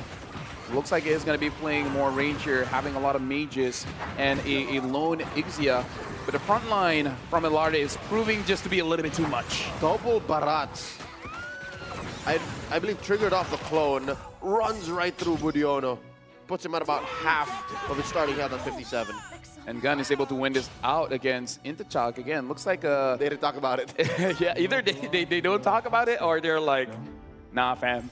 Yeah, like me. No, I think it's just as valid because you sacrificing your board and having enough space to fully retreat a whole lineup could be too high of a price, a barrier of entry for Thailand to suffer, what, 6, 8 health. Speaking of which, Arif now does have 4 soul vessels, 3 for the Toy Mischief. In terms of focusing on one, doesn't look like it. He's still keeping his board relatively flexible. Non-committal. He does have 17 gold though, so I wonder if he will sell off the Carmilla if he wins this round, just to make sure that he gets that 20 gold mark. Never mind, he already has that 20 gold from the, I'm not sure where he got it, but hey, either way, good on him. Money's money. Oh, from 1-1, the 1-1 passive, getting 1-1 killed. proc. Yep, hero kills in. There you are. He's good. Not only does he get to the 20 gold mark for extra interest, but he takes down Ruiz 15. And speaking of which, we got to look back at that Gogo card. Considering that Batutusta does have that full throttle, I think he's at level 8, but everyone is basically at level 8. It's not going to be for Spick here. There's a KOF synergy there. Looks like he's going for the extra capacity, but Batutusta though does get that KOF, and Ruiz this time going for the Vexana. The Benedetta as well as the Arlet is still up. How is the Benedetta open like this? Ilardi wants it, does not go for it. What? Looks like no one is going to be fully committing towards a Soul Vessel, and I saw no one playing Sword Master. Is it too fragile right now? I don't think so. I feel in a ranked game, in a heartbeat, I would have gone for the Benedetta. Hey, maybe they're just playing lineups that need those items, because even in their items that they pick up, it's mostly defensive. We see the Anti-Cuirass getting picked up by Ilardi, so probably just... And look at this, already 6 bruiser for Interchak. He did it in game 1, got all the way to second. Starwing and bruisers. This time, going for the Toy Mischief instead. Here we go, Interchak going up against number 1 in the lobby right now, currently, Ilardi. We can say that Interchak is a frontline favoring player. He really likes these sustain heroes. And it looks like he's not going to make it, man. He's taking a lot of damage from that core in the back line from Ilarde. That's a Claude. Yeah, honestly, I respect it. I like heavy front lines as well. He does eventually get to 21 gold, Oh, but no. I don't think he's been getting a lot of econ from the trap set by Popol and Koopa because, again, the lobby, it's just unfortunate. The lobby, everyone is just playing range. Everyone's playing mages. Not a lot of marksmen, but still, a lot of mages. I saw, I think, Ilarde or Fazli, one of the two, does have a marksman synergy up. Which you need to juggle, right? The balance of how heavy you are in the front line. It's basically rock, paper, scissors. If I can get to your back line, marksman die. But if the marksman jump onto frontliners, nothing happens. And look at this, the board coming in from Budiono. A lot of 1-star here. So even though he does have a lot of units on the board, probably not going to be super tanky and deal a lot of damage. The fact that Ari with the 1-1 is doing damage and getting econ after those kills looks pretty easy for Ari to win this round. Arif is in. He got rid of Budiono's singular frontliner. And now in a 2v1, I don't think Xavier's going to get away with any of this. That's 11 damage to Budiono. We got to look at Ruiz. Ruiz taking 11 damage as well, only with 20 HP left. He was the second exit in the previous game. It looks like he is down bottom there alongside with Intachak, which finished second in first game. Lafel, Ruiz has how many more? 3 rounds to play through? Yeah, 3 rounds to play through to make being on the bottom worth it. So he has to survive. He has to win.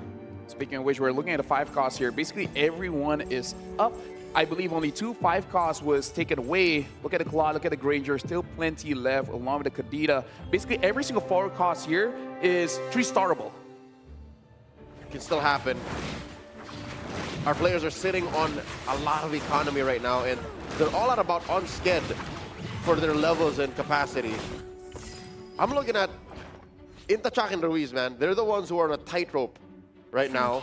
They need to make sure that they either survive or get the power spike they need to start taking down these middle-of-the-road players in Gun, Budiono, and Batistute. Who is, by the way, Batistute is playing uncharacteristically.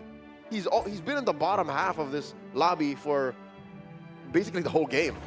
By the way, Leo, we got to look at here. Both Arif as well as, I believe it was Ruiz, both are playing Toy Mischief here. So they might be, you know, it's going to be difficult for either. They're drinking from the same well. Exactly. And water is not infinite. And at this point, I believe it's much better for Arif because he can just wait it out. Because once Ruiz gets taken down, all those Toy Mischiefs are coming back. Yep. Ruiz and Intachak sadly have to go against each other. Only one may stand. This is tough. Ilarde hits Arif with it. He has a lot of health to sacrifice though, but I'm looking tightly at that Ruiz-Intachak matchup. Oh my God, Intachak at 2. So this is legit the last round he can play. One more hit. Do or die, spend all your gold and hope that it's enough for you to sustain. He's doing his best here, almost hitting 6 Toy Mischief, but even that, Lafel, I'll tell you, I'm not so sure we'll do it. Looks like he was thinking about it and he opted just to upgrade at this point at full 10 slots here. Oh! That guy is there. Finds it! Gets 6. Is it enough though? This is a 1-star Akai. Still has that what you call it, utility? But not a tankiness, man. We'll see if this works. Slaps on Revitalize. So as long as he gets to ult once, that should be enough disruption. Comes into the front line here of Arif. Arif running through him. There goes the heavy spin. The damage coming through, running right through that lineup. I think Intachak might live. He actually did it with both Yuri Yagami as well as Akai being the 5 cost that he has. He has done that. Think about it, he's able to survive here and looks like at stage 3, round 5, no one is eliminated just yet, Leo. So Intachak took a big bite of Arif there. Yeah, Arif was like, okay, I was hoping he would die so I can get those units. Now it's gonna be tough for Arif as well. Not on my watch. That clutch buy and sell sequence into that Akai, that was a moment. That was a highlight. How often does that happen? And now he gets the Cho as well as that guy with no gold left. He cannot spin, but he's just 1 unit away each from getting that 2-star 5 cost. Oh. And at that point, you don't care. Akai, Cho, you'll get it. Is this right? The 2 players at the bottom of our lobby are playing with the same synergy. They're stealing and they're drinking from the same well. At this point, maybe they're thinking they're too far in. They're holding onto each other, man. Like the moment someone sells it, you're basically giving a 3-star away. It's king-making, but from the bottom. So look at this, Intachak. Oh no! Quite a lot of damage from Batitusta. It looks like Intachak might be the first to exit here. The death animation coming in from Batitusta eliminates 1 player on the board. Gun, the only Thai player left in game number 2. Ruiz now has a smorgasbord of toy mischief heroes to play with. Budiono gets the capacity, same with Ruiz. Batitusta gets the defender emblem gun, getting the bruiser, and I really feel like it's worth it for both because those emblems can really help them out in the late game. Okay, now it's down to 2 toy mischief players in this lobby, Ruiz and Arif. Ooh, so they're stealing from each other. I love how Arif just went for the Akai. It's like, oop. Look at how many has been upgraded here because Arif just got a bunch of 2-star, but Alarde getting that Iritel having to purify the golden staff and the war axe. I gotta say, Alarde's board right now looks very scary. And now we're looking at Fazli playing Mage Stargazer along with Beyond the Cloud. 66 stacks on the Beyond the Cloud. Yep, and that's a carry Valentina. When we last checked in on the player who was playing Beyond the Clouds, that was Batistuta from game 1, he had less than 60. And that was the ultra late game. That was late stage 4. Yep. And we still have 7 players this late into the game. He had 55, if I believe correctly. And look at the damage coming in from Alarde. And ends up taking down Budiono. That's the 2nd exit here. So it looks like Intachak and Budiono is not going to be playing anymore for game 2. Down goes another player. We're left to 6. Number 1 still is Fazli. Following closely is Ilarde. Ruiz able to stay alive. So you're still looking at 2 toy mischief players, Arif being the other. Ruiz is, he's sticking to his guns, like he's not really changing anything. And you can see that most of the players here at stage 4, round 2, completing their carries to 2 stars. No 3-star just yet. We're looking at the board of gun here, having the Granger at 2 stars, same as Terry. Probably looking for the Yori Yagami. Yeah, it's another 8 synergy Metro Zero. At least 8. Yep. Right, we scroll down, it might be 10. Speaking of which, Gun having 6 Glory League and Metro Zero. Yep. This should be the height of the strength, but oh my goodness, taking a lot of damage. This marksman lineup from Ilarde is too much. Lafel, you were balling over that Iritel, but the others, the other heroes were actually more painful. Down goes Gun. Amazingly enough, do you want to call this consistency being at the same placement as the previous game? That's right, he ended at 6-2. So now we're at the creep round here at stage 4, round 3. At this point, you're basically locked in the synergy that you're at. We're looking at the 5 costs here. Only 3 left for Akai, 4 for Yori Yagami. So it looks like we're not going to be seeing a 3-star. But look at that Granger with that loss. All the Grangers are free. 14 for 14 are in the pool. No one's playing Granger right now, which is, again, odd to say, but he just does not fit in. He's a Swiftblade Glory League. Neither we see a heavy focus on in the remaining players looking for that synergies. Yep. Especially considering the fact that he's kind of a sitting duck. If you're frontline, can't really frontline, right? Yep. At least Which is weird because it demands a front line. Exactly. As a quad, you're kind of self-sufficient. So this is where we see a difference of the forward costs here. Speaking of which, Batusta with 6 Star Wing, 4 KOF, and with the emblem, able to push the defender up to 3. probably hoping for one more level coming up to complete the defender to make sure that your front line is as sturdy as it can be. Ruiz holding on for dear life. If he can win against his, oh my God, teammates mirror, he should be fine. Yeah. He's hoping to be able to do enough, and looks like he is going to be able to do enough against the mirror of Elarde, which is good for both, funny enough. Yep. Ilarde's not going to take any damage. Ruiz will continue, and Arif falls. The toy mischief pool opens up for Ruiz here, who survives. Only 4 left. Arif ends at 5th. Yep, previously ending at 4th, so a bit of consistency here as well. Elarde is looking pretty scary. Metro 06 Marksman, $2, 2-star Gazers, and then even having a 2 Glory League here, looking at the Claude. Basically, this is his best in slot, having the Demon Hunter alongside with the Golden Staff. Probably you want some kind of healing item or maybe a Winter Crown, but hey. He has the anti-healing item. Exactly, so take your pick. Speaking of which, in terms of sustain, look at the items all across the board. Even Yuri Yagami going for a tank Yuri Yagami should be able to get a lot of kicks in. And the Purify actually helps him get more kicks in, more attack speed, control, immunity. And here he's running right through Fazli. Number 1 out of the lobby earlier, but no, he runs out of gas. Ilarde takes huge damage. And this becomes the age-old story. Which one is the true carry? Is it the mages or is it the marksman in that game? Fazli with that Kadita. The Kadita was able to outplay. Speaking of which, Akai looking pretty strong here with 4 kills. Ruiz survives the top 4. Batistuta and Ruiz can only take 1 more loss. And that round is coming up now. Can they make it through to stage 5? A chest opens up. Look at this. Batistuta is doing an insane rotation. He sells off the 2-star on the Saber as well as K. He's looking for a 3-star here. He's even selling off the Arlet. Oh, he just wants that bare Arlet. No, he wants to get the Freya, which is one way.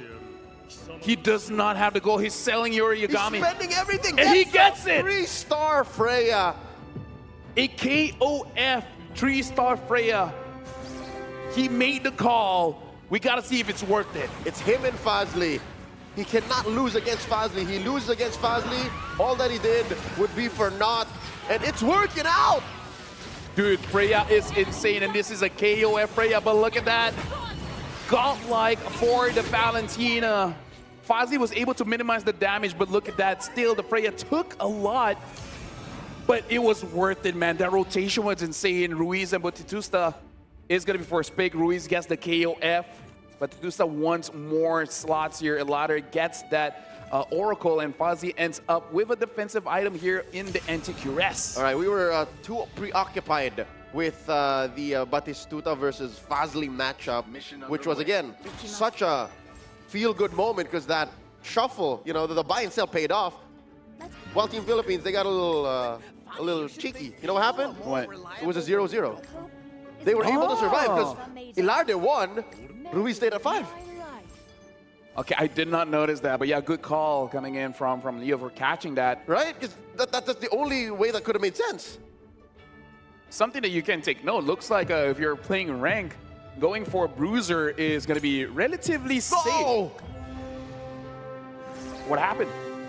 I guess the lobby caught up. I think Ilarde did, in effect, eliminate Ruiz. Oh, wait, yeah. Okay, so that puts Ruiz at a top 4 finish. Hey, still, this is a pretty good comeback, considering both ended up losing first. Ilarde, 1 HP left.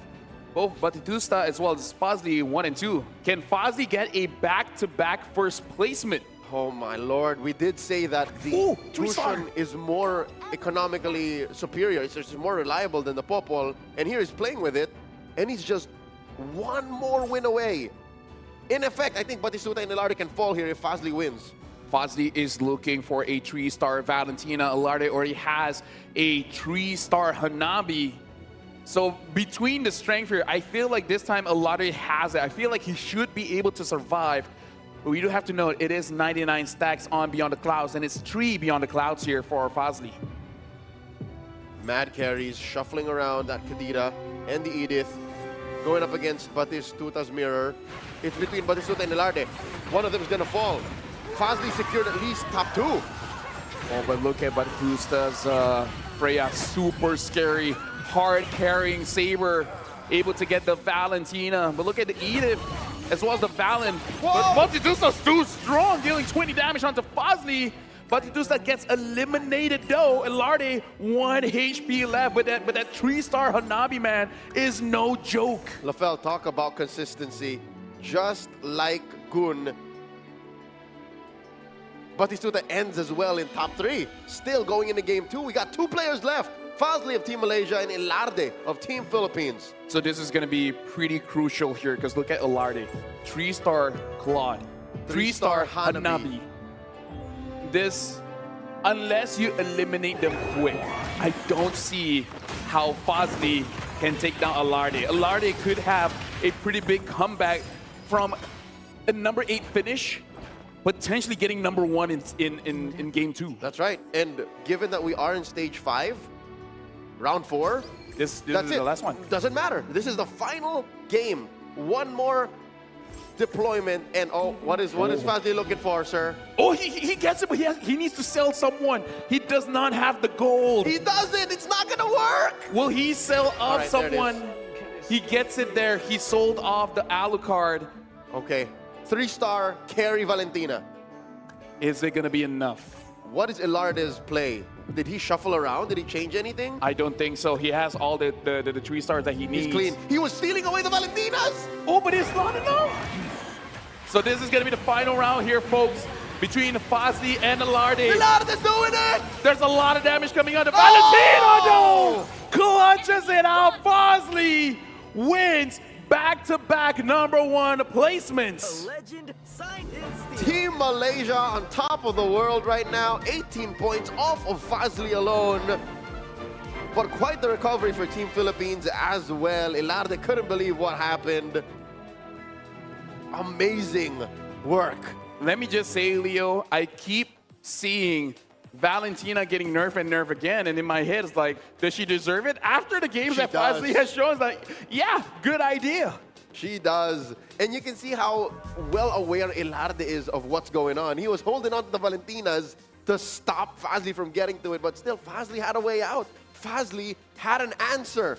Look at what we ended with. That Valentina was the end of Ilarde. Could have gone either way, truth be told, but Glowing Wand, Winter Crown, plus War Axe. And the Stargazer as well. This is Stargazer. It's just... I mean, like... Did he get rid of the... Yes, he did. He got rid of the... Beyond the Clouds. Yeah. He threw that away.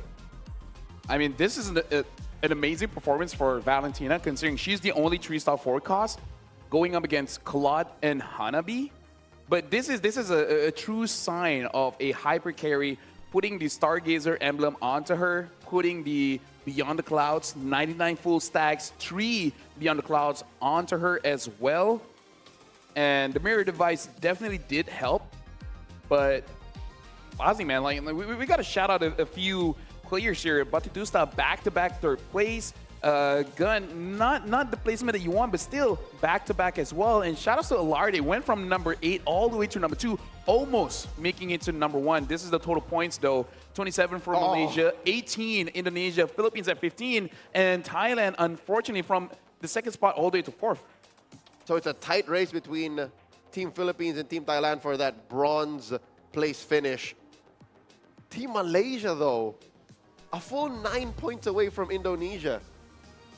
Yeah, but look at Philippines, went from number 4 all the way to number 3, all because Ilarde was able to sustain up until the 2nd spot, and Ruiz able to get all the way to top 4.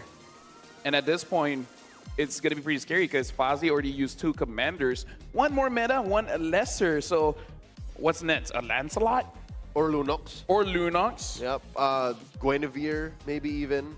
There's a lot of options left for... Hasn't used the Cho. For Fazli. Still in the options left. Fazli really playing well the unique commander pool, really playing well with what he ends up with, even in the clutch moments of like shuffling and finding the Valentina to close off the game to confirm the win against the heavy marksman. What was that? The triple core setup too from Ilarde. and Metro Zero. And Metro Zero. Like, imagine you telling everyone that you lost. By the way, follow us in MCGG Facebook. We would appreciate it. Imagine you telling someone this. I got Metro Zero, at least 8. Sure. I got 6 Marksman, 3-star Claude, 3-star Hanabi. How do you lose that one, man? By playing against a 3-star Valentina. Apparently, Mage Stargazer is still on top, man. I mean, Yep. like, it's hard to achieve, but when you do achieve it, bro. For months now. It's not like a flash in the pan. Like, it really is such a significantly effective, like, hey, apparently, if I'm able to cast my spells faster than you, that wins me games. It's insane that it's been months, Yep. right? What was it before the Valentina? Like, solid Jushin, yeah? So, still, it's very painful. Like, how... And you can't even stop Fazli from doing this. It's one thing if you say it was like a kill hard carry. It wasn't even. You don't need a 5 cost. You need a 4 cost at that point. But I do have to say, 4 games in a row, Fazli does get that Valentina. I wonder if their strategizing is like, let's not give him that. But then it comes to the point where he's going to get something else. Yeah, Ilarde tried. You saw him hold onto the Valentinas so that the system would find it harder to give Valentinas over to Fazli. But again, Fazli just moved fast enough. He made the right decisions. Imagine having that kind of mental acuity and agility to go, yeah, let me sell this, get rid of my whole Beyond the Cloud synergy even after building up a solid damage source. Perfect. I have enough economy. Go triple star Valentina, whatever, random Alucard. And then that's the thing, right? That's where luck definitely does play into the game, because we saw both players try to manipulate the pool a little bit, but somehow Fazli still got it. In a world where he didn't, Ilarde would have been number 1. I think that's what makes Fazli such a dangerous athlete here in the realm of Magic Chess Go. Is, yes, luck is a big part of the game, yes? Everyone will agree. The community knows that the best players who are able to mitigate luck are the ones who win, and that's what Fazli did here. 2 games in a row now. Speaking of which, one of the commanders we did talk about is the Cho. So despite the nerf, now basically winning or losing, you get the same amount of gold. Yep. He's still going for it. Ilarde going for that Aurora, and Batistusta this time with the Yuzong. The only Yuzong on the board here. Yeah, Budiono with that Guinevere, another good option for economy commanders, and Ilarde with the Aurora. So basically everyone here is playing Econ. Yep, it's an all Econ spread for the first time. I mean, at this point, the nerfs aren't enough, right? No matter what you do to the Econ commanders, they're still going to be king. And here's my guess why, all right? I'm just theorizing here. We'll let these athletes go through their early synergies. The reason why is, when you look at it, at the core of MCGG, health is also a resource. I agree. So at the end of the day, health is also an economy. By playing a combat commander, only if the stars align very specifically, will that kind of damage output be better than just straight up getting resources.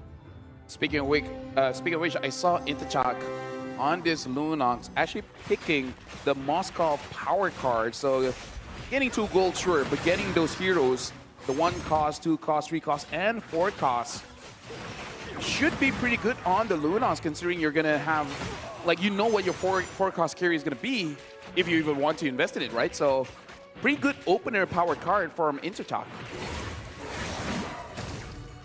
Damage here taken by Arif. We're seeing Gun go ahead and hand his teammate from Team Thailand here extra 5 damage. So yeah, Thailand of the 3 teams is the one that doesn't mind. Like, it's gonna happen. Speaking of which, I do want to see what Intertalk has got from the Moscow power card.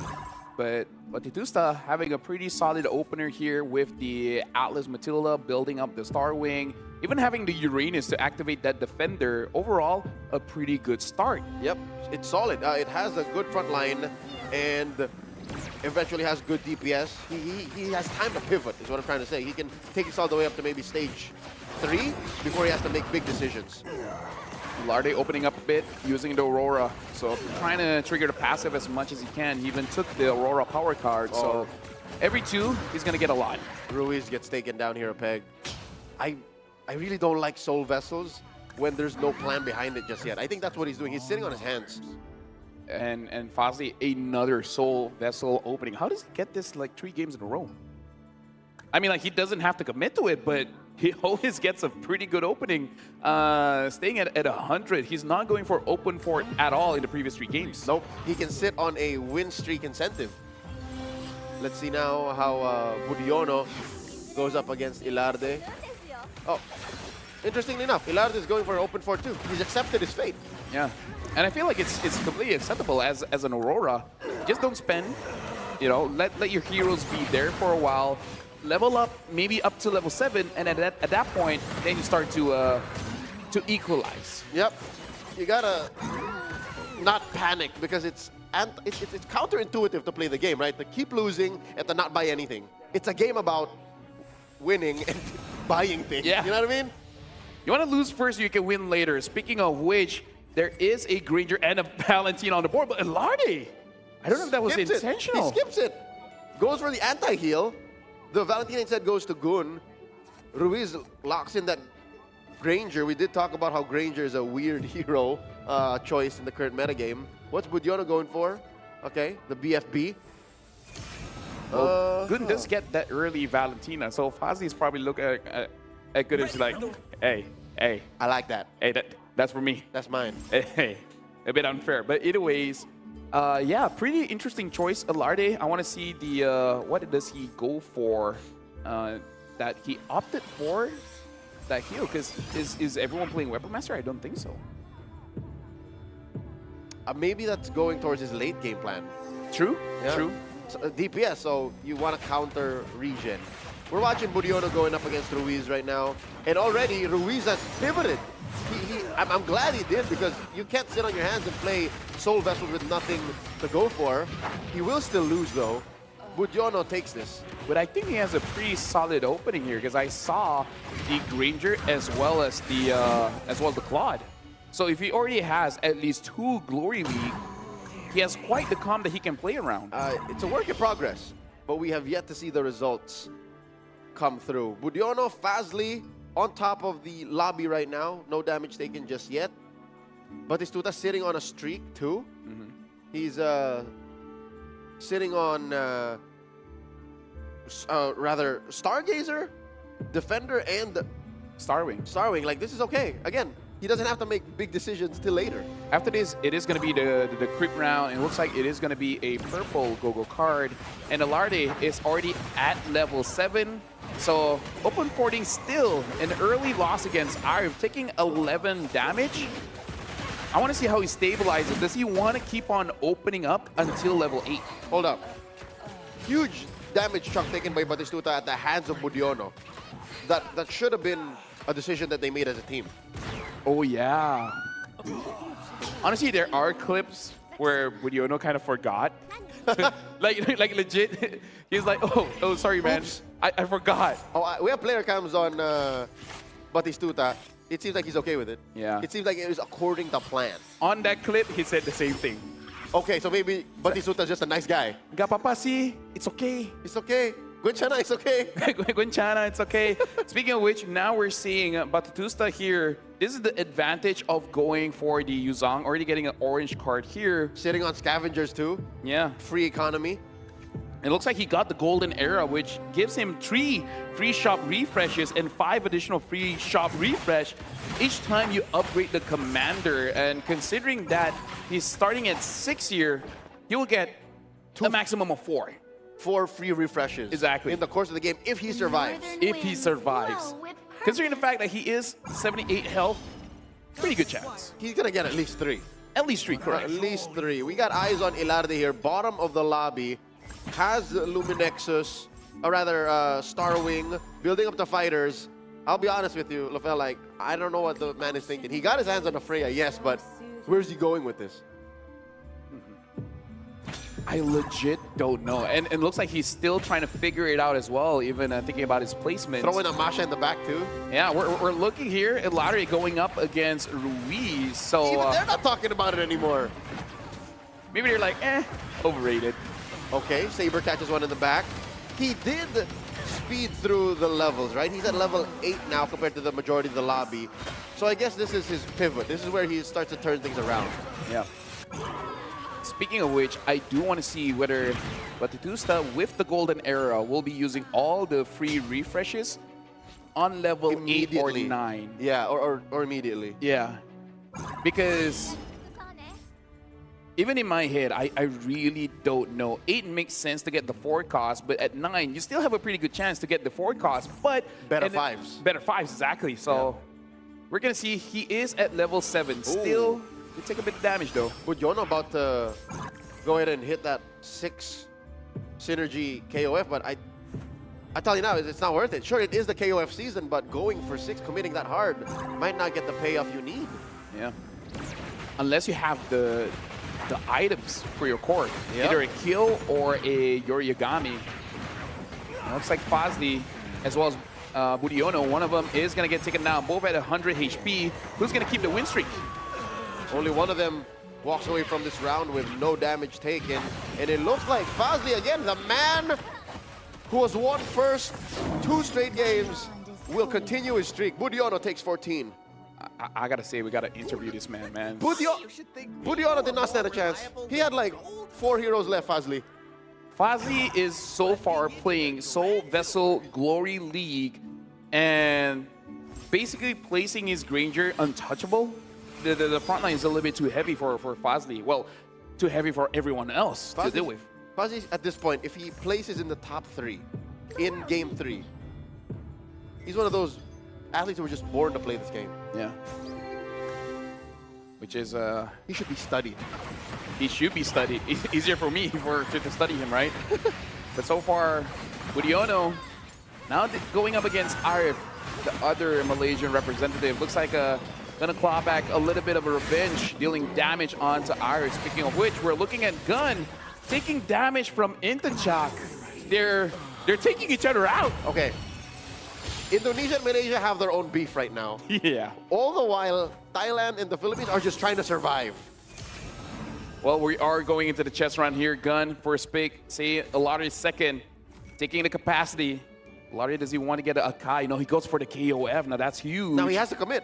He has to commit. It's a telegraph. You have to commit.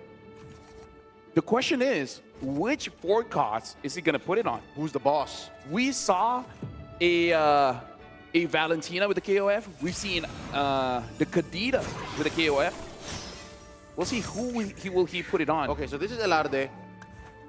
He's still considering where to put it. Does not trigger the KOF synergy just yet. It's on the Freya. Oh, now that's scary. If the Freya gets on the tree. We saw previously, but Tusta tried it out, almost won it out. Almost. Probably needs one more backline carry and should be good. Yep. You had a frontline threat and a backline threat. You're fine. Eyes on Fazli right now. He already took damage, so, you know, gods do bleed. Going up against Ruiz right now. What's Ruiz rocking? Looks like a mix, but probably heavier on the Starwing, considering he does have that Harley. Oh, Exborg doing work. Ruiz makes the god bleed again. Fazli takes 12. Actually, now looking at it, I think Ruiz is going for Metro Zero. Yep. He's going for widespread. Yeah, built on that Ixia and the Exborg. Ooh, it's an early Exborg, sir. Yeah, speaking of which, Budiono just dealt damage onto Gun. We're at stage 3, round 2 here, folks. No one has been taken out just yet. But now everyone is at level 8. But look at Gun. Gun is level 9. Got to make sure you utilize that well, because no matter how many heroes you put, if they're under-leveled, you're going to suffer. Yep. So again, Gun right now, it makes sense that he's at 9. He needs to survive. He can only take one more hit. After that, next hit will be lethal. And this is just stage 3. Lare as well at 9. But Batistuta going up against Intachak here. Notable that Batistuta does not have any, well, only has one 2-star, but that's on the Atlas. pretty sure not going to be able to carry it out here going up against Intachak. Batistuta taking 14 here, down to 27. I'm not used to seeing Batistuta this low with still 8 players left in the lobby. Just watch, he's going to somehow make a comeback. Dijang now gets taken down. Gun moving through, keeping himself alive, takes Fazli down to 72. Fazli's been losing back-to-back, man. Yeah, and now Budiono is at the top here, so now everyone is gonna get their go-go cards. Budiono goes for that reinforcement again. Fazli wants more re-rolls. Elarde focusing more on the synergy, and Batitusta looks like he's gonna play more on the mage, because if I'm not mistaken, he's just getting the items here. Yep. Fazli now keeping his Dijang at a level 1, so he's pivoting. This is the point of the game where he's saying, yeah, I'm gonna slowly let go of my soul vessels. It's not working out. Yeah, Stage 3 is where it happens. So looks like Batitusta did get the box of holy objects and an enchanted talisman, glowing 1, ice queen 1, as well as some gold. And looking at his lineup, I don't really see a lot of magic damage here. So I don't know whether it's gonna be worth it, because he has to pivot. He has to go for something like a Valentina Kadita. If he can find it, but you're also committing hard into a Freya. Mission underway. And look, he commits into that Saber too. So it's a long-term conversion. With 27 health, we're gonna see if he's gonna make it. That's here. what I'm worried about. That's why, as I said it, long-term conversion. You don't have long-term, sir. You can only take 2 hits. Got now 6 Stargazer, 4 Mages, 4 KOF, 10 slots. This is the best of the best that Gun has right now, just opting to start up your units. Can Gun survive? Gun is holding on. He can manage 1 more hit. Intachak here at 7 Starwing. Comes in through the back. The Saber finds that Granger. He's still going ham. This Golden Staff is helping him cast more spells. I think Intachak's got this. Looking pretty strong here. The Freya basically 1v3, 1v4, sustaining crazily all the while Harley does the damage as well as the Saber. Looks like Budiono is going to keep on that win streak, take it down Ruiz. No one is eliminated just yet, but we do have to say Gun is probably at the last put here. Oh no, Batitusta is at the last put. Yeah, we did not check in with Batistuta, who again, we said, he has no long term. He literally is on a clock. It looks like Budiono is going to go up against Batitusta because he's open port at this point. Oh. So it's the 11th hour. Budiono's reserve is compromised. At this point, Batitusta is like, I forgave you the last time, but now I cannot. Not now. I don't have it in my heart. I can't have you eliminating me. It's the 11th hour, sir. I am Cinderella. I am running on gas, on fumes. But look at this, Batitusta. All 1 cost. Hold up. Wait. This is an elimination. What's happening? Wait. Okay, the animation played. But no HP has been sacrificed. Is this the same situation as Ruiz and Elarde earlier? We'll see. Because time will elapse, but Ruiz here takes damage. Elarde wins, so Team Philippines able to stay with their heads above water. Different story for Team Thailand. So far, I got to say, Gun, the investment has been working out here. And yeah, look at that. It worked out. They got away with it. He still survived, but only 35 gold. Is it going to be enough for you to roll to actually get the units that you need? Again, he's still going for that pivot, right? And he's just buying things up. You know what, Lavelle, I don't think he's going to go for the pivot anymore. He's on survival mode. He needs a 2-star K. And he gets it, so he has a chance. Because that enchanted talisman alongside with the Ice Queen's wand, but looks like the main carry is still going to be Terry Bogard. I don't know whether, It's a fighter tank hybrid. 6 KOF, as well as 6 Swift Blades. It's going to be a fast round, win or lose. Fazli. Oh, I think Fazli's got this. Fazli's cut right through. Batistuta holding on. Terry's got to survive, man. Terry's got a 1v4 this one. Looks like he's not going to be able to do it. And Fazli is able to win it now. Batitusta is going to be the first eliminated here. That is 1 point confirmed for Team Indonesia, which is, again, folks, it might sound like a good thing, but it's not. So it looks like... That'll cost him. Arif has got the capacity gun, takes the defender emblem. Alarde takes the capacity as well, and T'Chak opting for a magic item. Fazli getting the bruiser. So again, it looks like Bruiser's in. Bruiser is the new hot pick, or at least the safer pick. Yep. Again, apparently, getting extra attacks in to proc other things is a good thing. So we're learning stuff. Game 1 and Game 2, we love mages. I mean, like, personally for me, if I can one trick, I would like to one trick a Claude Bruiser, man. Getting a Bruiser emblem. Just extra pop, pop, pop, pop, pop. Dude, he hard carries even at 2 stars. But now as we're looking on for Arif, 6 mages, 6 stargazers. Basically at this point, it's a late game birth on the BTC. So if Fazli has taught us anything, a 4-star Valentina is gonna do it. It's a thing of beauty. Here we see a matchup between Gun and Ilarde. And it looks like Ilarde is giving him hell. Ooh. Ilarde gets him down. Gun down to 9. T'Chak falls. Not a good round for Team Thailand. Did you see the Granger one-shot the Valen? Bah! Despite the Valen having a brute force? Okay, you know what? Is that a 7th place finish for T'Chak? Yes, that's correct. That's the one. The Freya, it's at 7 now. One more Freya, and there you go. It's free as well. The Gwen really helping out here for Budiono. If he's able to get 2 more Weapon Masters, man. 2 Weapon Masters, 6 Weapon Masters, 6 Star Wing on a 3-star Freya. Now that's a solo carry if I've ever seen one. That combo and synergy is so good that's what they teach all the newbies to play with. You know what I mean? You check in on your builds. Exactly. Like, try to do this. No vice. No vice, all commanders. This is what works, and that is what Budiono is bringing to the table at 57 health. Gun holding on for dear life here. Ruiz looking to go for the jugular, take out Team Thailand completely. Might actually work. Can he get it? Just a Valentina left. Well, looks like unable to get the 3-star, and Gun is eliminated here. A little bit lower placement. Double elimination. Compared to before, and Arif as well. Arif, I think, ends in the same spot he did in Game 2.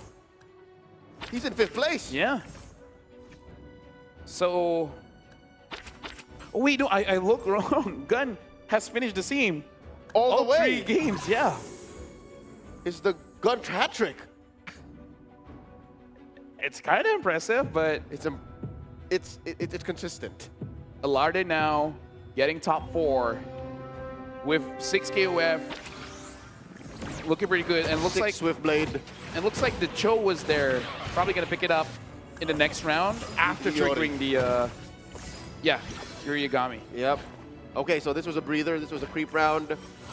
Going into stage 4, round 4. I'm worried. Who's gonna stop Budiono, man? Who's gonna cut him down a peg? Now we gotta look at the items. If someone does have that Sea Halberd, that should stop it. That or a glowing wand? No, that's a start, right? You need both. Okay, you stop the healing. Now do you have enough damage? You need both, and at this point, I think they're all locked in on go-go cards. I don't think anyone ended up with the anti-heal. Exactly. So relatively quite healthy coming in from all 4 players here. Funny enough, Fazli is still on board. Imagine if he gets 1st place again. I wouldn't be surprised at this point. You know what I mean? Yeah. So this is Budiono's side. He's got 2 heroes left. Make that 3. Harley's still up. Saber looking to get the ult off. 2v2 now. 2v3 still alive, but just barely. 2v1! So looks like the answer is a 2-star Granger with a KOF fully emblem. built with a Sea Halberd too. Pow, pow, pow, pow, pow.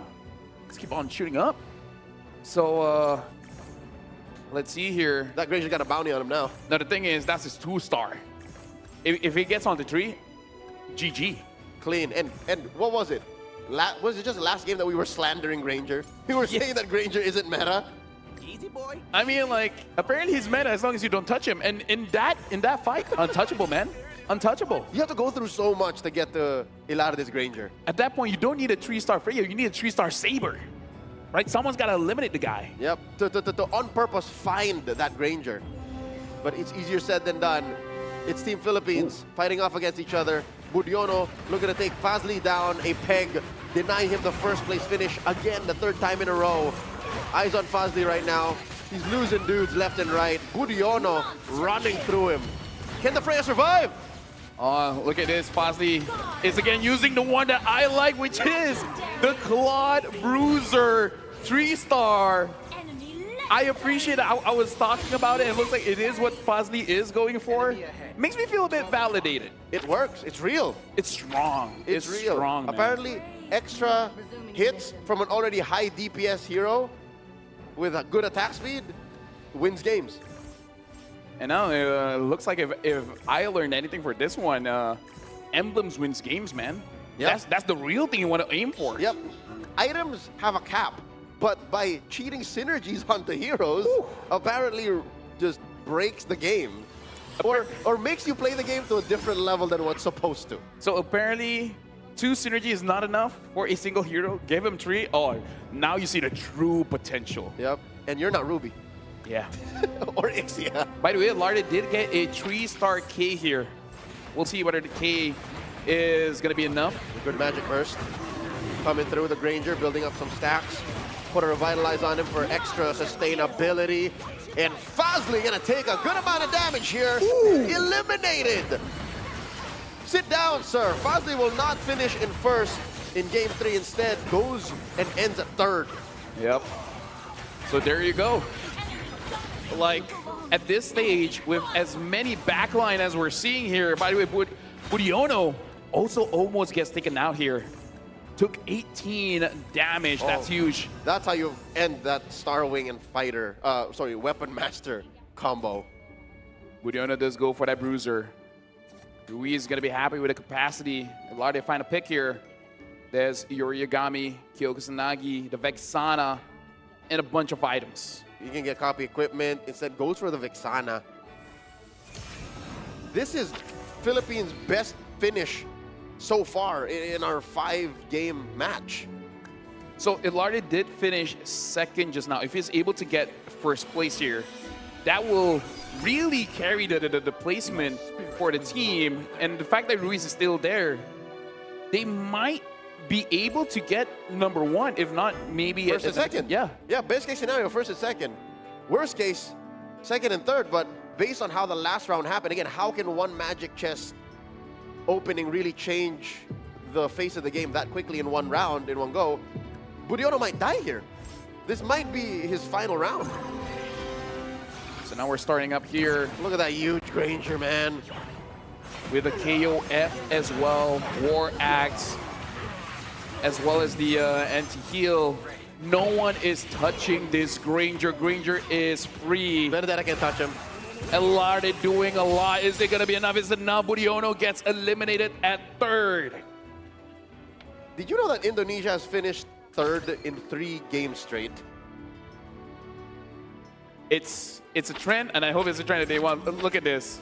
They're just playing for points. Hearts up to the camera from Ilarde. It was a difficult start for Team Philippines throughout our demonstration match, but here they bag 16 points in a single game. Now that's huge, considering that Malaysia had a good opening and only finishing at 14 points. So, yeah, like in this match so far, they basically got max point in game 3. Yep. Malaysia ends game 3 with 9.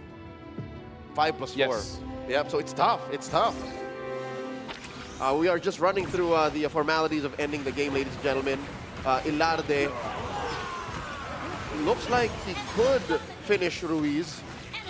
He should. This Granger's a problem. Untouchable. Kills off the Atlas. One more shot. The Kadita's not going to do enough. Gets the Edith, and there you go. GG's. Ilarde gets 1st, and Ruiz, I'm pretty sure he's okay with 2nd. It doesn't matter. The points go to Team Philippines regardless. Aurora is the winning commander of Game 3. Open forward for until he gets 3 stages, was it? Until he gets level 9 or level 8. He's stabilized. Stabilized at level 8. Yep. Ilarde taking Game 3. Team Philippines bagging massive points. They were third going into game 3. Where does this put them now? We'll do the math later, but real quick, let's review the synergies and the heroes that our athletes were able to build up. This is insane, getting a 3-star on K and 3-star on Granger. So one going for the back lines and one going for the front lines. Yep, one burst and another just a solid DPS from the back that no one can touch. And Ruiz did get the 3-star Kadita, which survived all the way to the second place. And it was him and Budyono playing with the Freyas and the Starwings, yeah. Yeah, so they were fighting for that slot, and overall Ruiz did win. I myself never had a good Swift Play game, but hey, hats off to them. Penetration is a weird thing to play with. I don't know like how to take it to the next level. Same. And to make it count. So we see Malaysia still on top of the food chain right now at a gold placement after game 3, 36 points. Team Philippines catching up to 31, and then Indonesia's had a tough time here in game 3, only at 25, and Thailand at 19. We have 2 more rounds here, folks. Round 4 and round 5. It's heating up. Thailand, if they want to keep themselves in the game, at least a podium finish, I believe that both players needs a top 4 finish for both rounds. I'll do you one better. They need to pull a Team Philippines from game 3. They need to place themselves in the top 1, 2, 3 to confirm and not have to sweat it for game 5.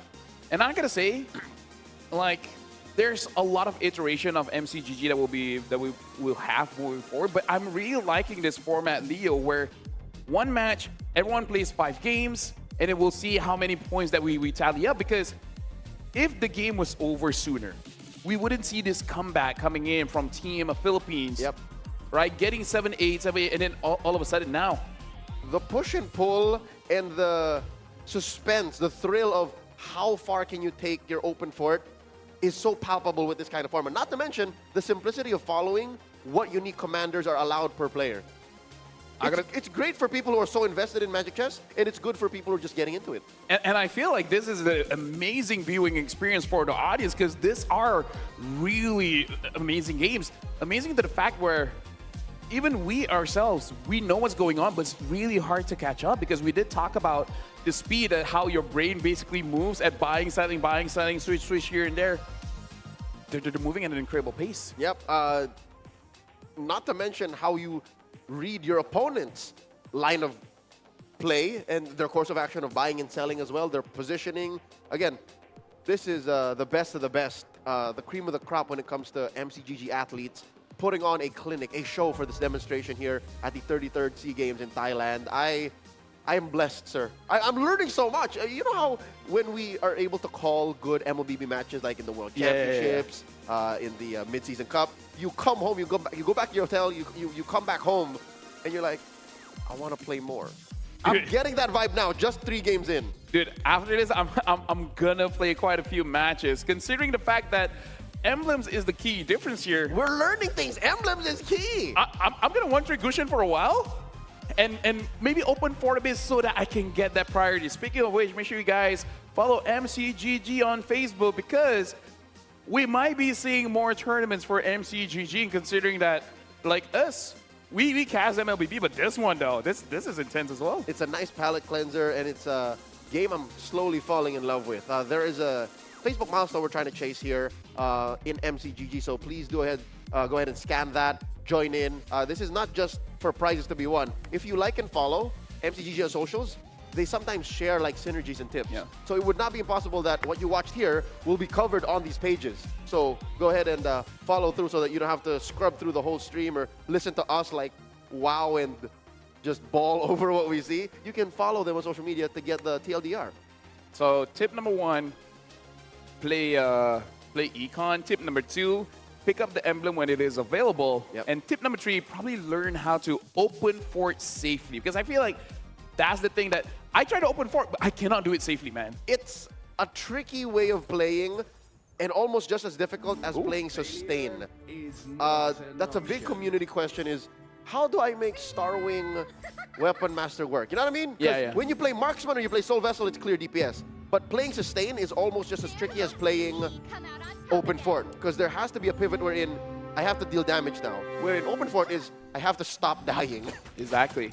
And now we are jumping into game number 4 in this matchup. We got to talk about the commanders here. RF now is going for the Popol and Koopa, and quite a lot of 1-1s here, including Fazli is going to be using the 1-1. Intichag is going to be using the Gushin gun on that Paquito. And let's see here, a Guinevere for Elarde? Huh. Okay. So Okay. Elarde is still playing Econ. Clean. No alien or unfamiliar commanders just yet. Nothing from out of left field. I'm not complaining, folks. Again, this just shows that MCGG has a set meta for now. There is a path to follow. Early openers, synergies. This is a good start. Lafel, this one's after a heart of your own. Budiono with Defender and Toy Mischief. Yep. Honestly, it is a pretty good opener, but I basically use it only with Karina because I like the early pop, the Shadow Blades with it, making sure that I do have a pretty good finisher. early game. Yeah, exactly. It makes up for the lack of damage. Exactly. So they have damage-ish, but they don't have a finisher. So Karina really does help out. Yeah, because that could be the difference. The finish on the Shadow Blades could be the difference between just winning and not losing. By the way, we do have to say this. I think Budiono just used the gloves pretty early on to get a 2-star on the Minotaur. Yep. So that is a pretty interesting strat, trying to make sure that you survive. But, I mean, he didn't lose a lot of HP, but he still lost some HP. Yeah. I think best case scenario, what he was going for was to not lose at all, right? To keep up a small streak early on. We got eyes on Batistuta right now, who, again, had it hard. Game 3, he was the first to drop, so I'm pretty sure there's a chip on the shoulder of our good friend KB right now. He is losing ground to the hands of Fazli, who again, for the first time in our match, did not finish first. And that's damage over to Batistuta right now. There's no way Dijang wins this. Yeah. Fazli hitting a Corp is still pretty good, though. And in a way, 1-1 is a pretty good for pick in the game, considering the fact that it does damage, but if you can get a kill on the 1-1, there's still some econ. So it's a good split in the middle, right? You're still kind of playing econ just with a little bit of damage. It's a little halfway. Yeah. It's a hybrid kind of commander. Eyes on Ruiz right now, who finished second in our recent game. This man is swimming in synergies. Lafel, look at this. Mage, Beyond the Clouds. Stargazer, Beyond the Clouds, he's going to start stacking up. And Toy Mischief. That's a very early Beyond the Clouds, by the way. So in the early to mid, maybe you won't see much. But by the time he gets 60, 70 stacks on that Beyond the Cloud, you're cooking. And at that point, you should be at least level 8. Yep. So you have your main carry. But if there is something that we learned about Beyond the Clouds and playing it well into the late game, I don't think Ruiz is expecting to keep it. True. Yep. True. You know what I mean? Like when you do get past level 8, level 9, stage 4 onwards, if you get maximum benefits from the damage it provides, you're willing to just shuffle around and change up, like pivot into the late game. You know the annoying thing about Beyond the Clouds? I'll talk about it just a little bit later, but now we're jumping into the chess phase. The only forward cost is going to be the Guinevere, and looks like Arif wants that. Interchild gets the Witcher Crown, but Titusta getting anti-heal, Fazli getting the War Axe, Ruiz getting some heal as well from the Ice Queen wand. Okay, Budiono investing in the sustainability, the Oracle. Gun, taking that Magic Chess exclusive item. All right, going into stage 2, round 1. What are you going to say about BTC? The annoying thing is the hero itself, especially for Kagura. So Kagura, Savior, Edith. Yeah, Edith is amazing, honestly. Edith is good. Edith's a core. Yeah. The problem is Kagura is the skill that she's using in this iteration of MCGG. She throws her Seimei umbrella at a straight line, and it's very slow animation. So sometimes she dies before. No. So as it's traveling, the units have moved away. So it's nothing. So it's nothing. I think that's worse than her dying because it's clearly useless. Exactly. Xavier is good because the AoE is pretty big, but the same way umbrella, it's so frustrating when you see it travel and you can see it does nothing. The Saber is walking forward and dodges the umbrella. Yep. Again, there is some coordination with your lineup and reading your opponent's placement for that Kagura to work, but I get it. I get you. But again, that's why it's a minimal kind of synergy. You only need 3. Yeah. So if you want to max it out, maybe that's when you risk having the Kagura. Going into round 2, stage 2, Gun has yet to take any damage. Good start for Team Thailand, who, again, is currently struggling. They're lagging on points. And I would say the one that, in a way, got the most out of the chess is Arif on the Guinevere. The question is he going to play around it? Because now you have options to play Aspirants or go for the Bruiser. And we've seen Bruiser being quite a big deal all throughout, and you don't have to fully commit. Even going for 2 Bruiser is honestly enough. And now we're looking at Gun here, going up against Arif, which we did just talk about. So far, it does not look like going for the Aspirant, and Gun is not having enough damage. Looks like Arif will be taking this one. Or will she, though? Oh, hold on. Actually, Xavier, at the end, is able to clutch it out. Arif takes 11 damage. Gun is on a 5-win streak, not taking any damage so far. Gun holding on to that streak. Definitely necessary for Team Thailand to help catch up. Again, the best case scenario for them to be able to not sweat it and get at least a medal finish in this demonstration is to secure a podium in Game 3 for both of their players, Intachak and Gun. Looking at the current spread, yeah, they're also on non-committal lineups except for Batistuta. I think Batistuta this early on is saying he's putting his foot down. I'm not ending at 8th again. Early Metro Zero start. And we can see here, very heavy econ. A lot of our players did take Uncertain Fortune, where you have a 50% chance to get 7 or 15 gold. So 50-50. Yeah, 50-50. But honestly, 7 gold is still quite a lot. Yeah, it jumps you to suddenly getting interest over nothing. So overall, you know, considering blue cards, I think most of the players got a pretty good one. And we're going to see another Star Wing here, opting to get the Saber as well as the Freya. Getting 2 4 costs there is going to be pretty big for Arif. So he's at level 7. Still play with the Soul Vessels a little bit. And looks like he's going to go for more Toy Mischief in the mid-game here. Yep, pops up that new item. We'll see where he slaps it onto. It's all on that jawhead. Here we go. He's going up against Batistuta, who is rocking an early Metro Zero. Triggers the 1-1. I'd reckon there was some gold gain there. But this sustained lineup from Arif is not going down so quickly. He's still in it, still in it. Yep, with the crown on the Freya, able to survive for a little bit, but look at that, 1, 2, 3, 4. You could have wished you would take them out first. Yep. So you don't take that much damage.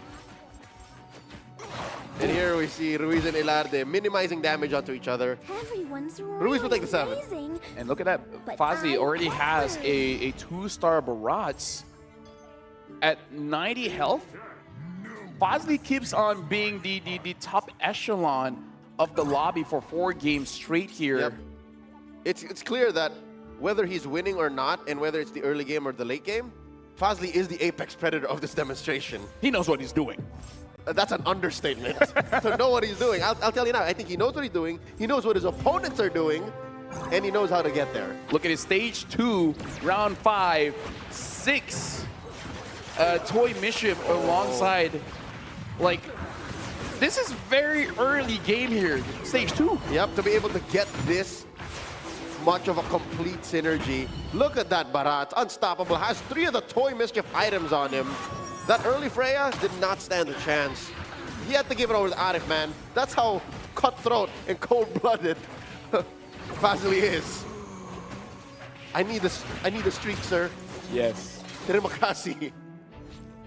You understand, right? At that point, if I was Arif, like, yeah, but couldn't you just kept one hero and I just open? It's like, nah, fam, I need the board space. You don't understand. I need the board space. I need my reserves. Dude, if I'm number 1, I can carry. Let me. So now, like, the most annoying thing, well, I don't always win with this strat, but basically I put the whimsical thingy on the Akai, so when he splits, there's 2 Beyblades going around. Yep. I don't always win, but it's a treat to hilarious. watch. It's hilarious. Even if you lose, you win. Exactly. So now look at this. Gun still pretty heavy with 91 HP going up against Budiono. And no one is touching this Xavier so far, able to deal free damage. Gun is off to a great start. Nice recovery going into game number 4. Holding on to their composure as hosts of this prestigious tournament, this demonstration. Puts down Budiono to 38. And look at that. Looks like Budiono, I think he hasn't used his tier 3 or tier 4 boxing glove yet. Gets the Toy Mischief. Budiono, that was a very quick take. Arif takes the capacity. There's a Terry Beauregard.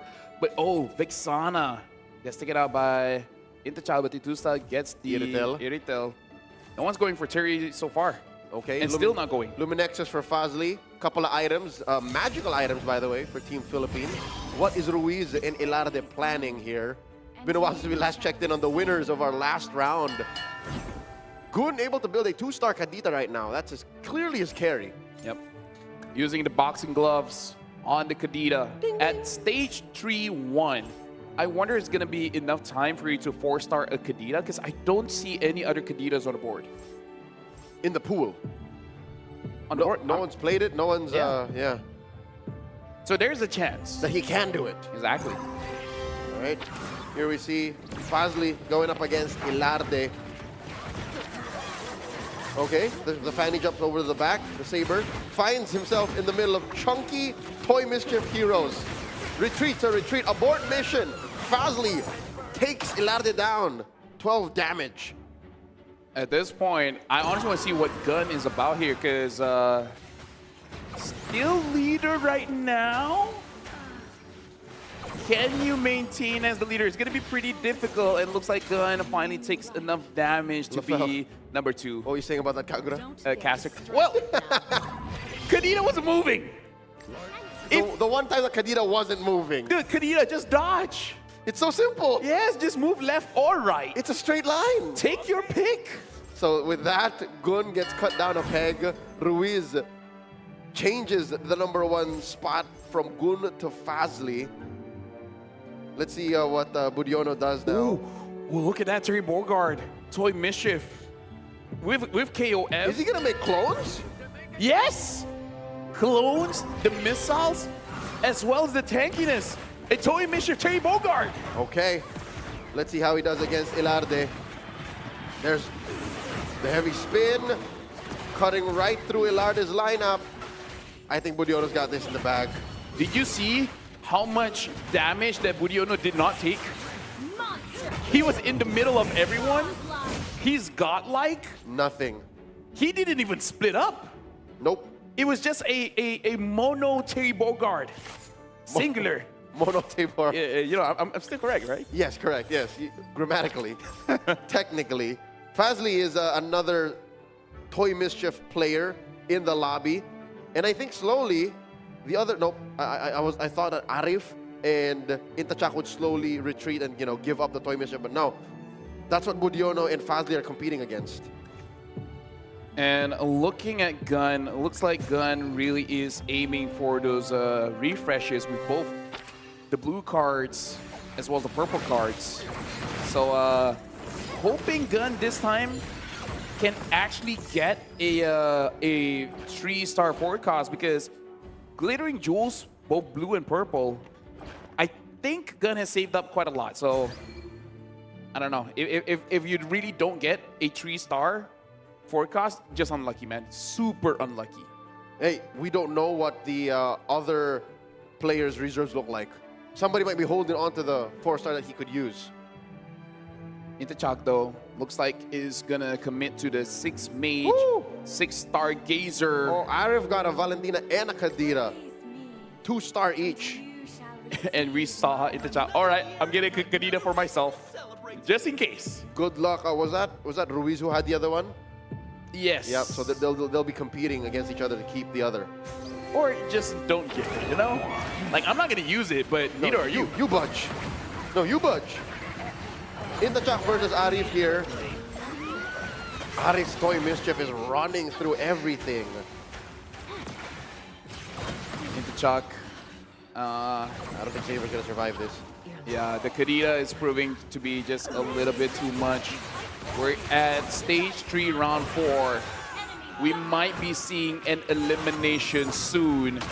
So this is going to be pretty scary for Budiono, Intachak, as well as Batitusta. And honestly, Batitusta is at 34 HP. I think before stage 3 ends, we might see one fall.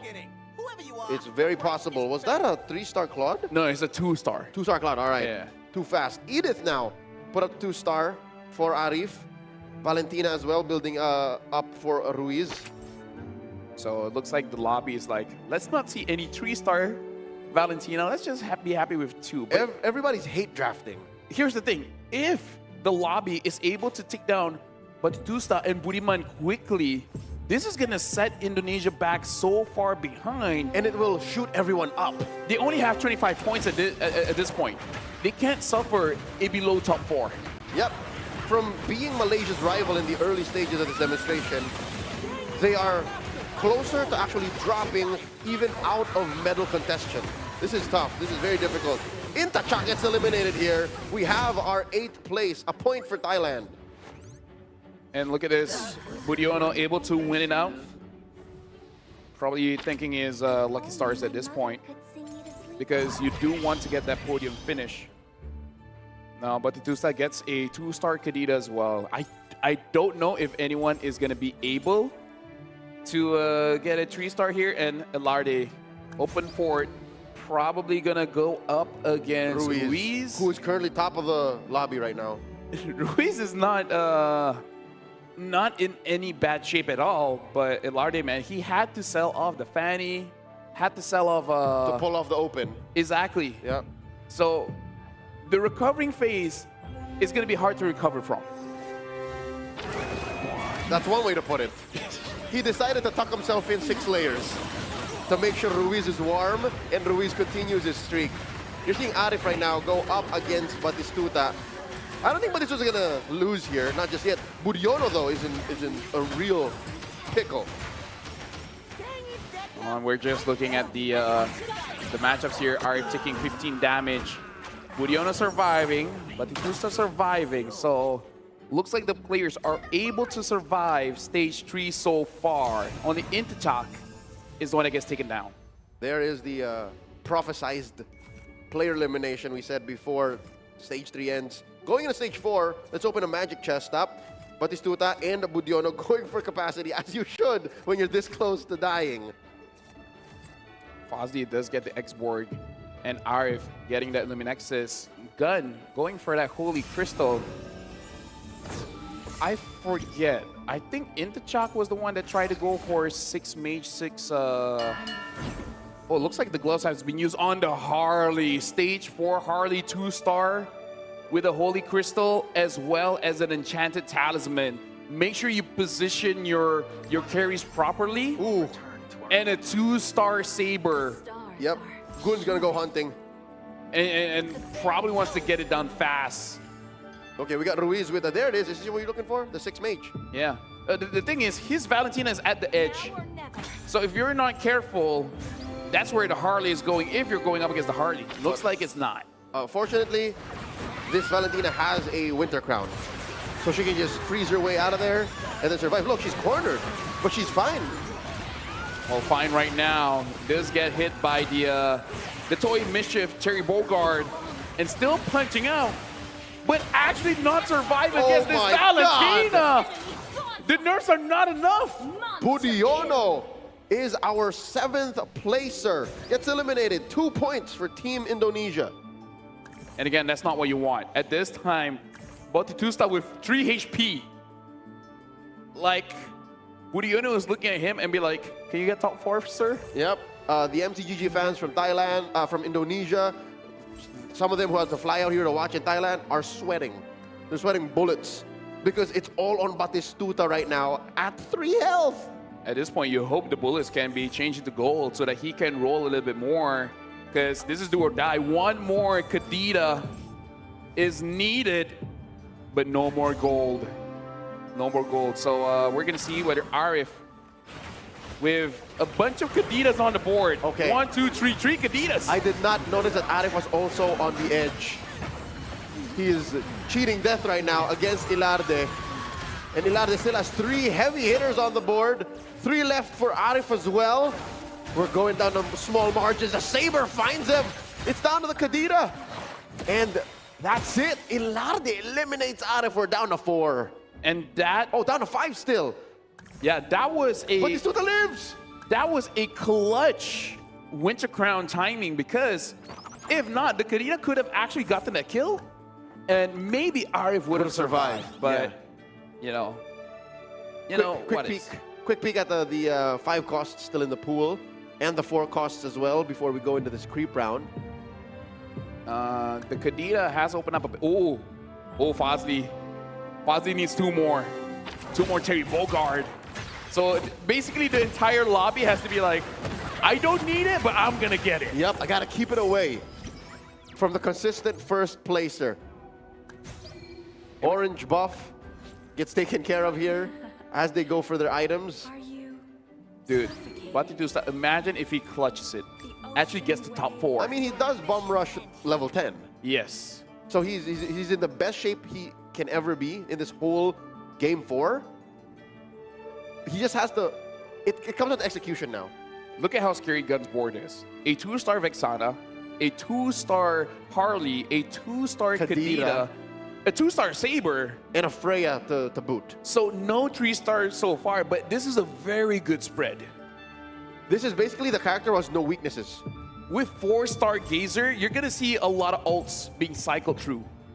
Especially coming in from this Vexana, which does have that glowing wand. So a big AoE anti-heal coming up. He's going up against Fazli's mirror as the real Fazli goes up against Ilarde. Well, looks like it's not enough. Oh wait, this is actually Batistuta. Oh! He wins! He eliminates Gun! What? Yo, Batistuta is having a legendary run here. Taking out Gun. Okay, now for reals, we are down to our top 4. Team Thailand eliminated out of game 4.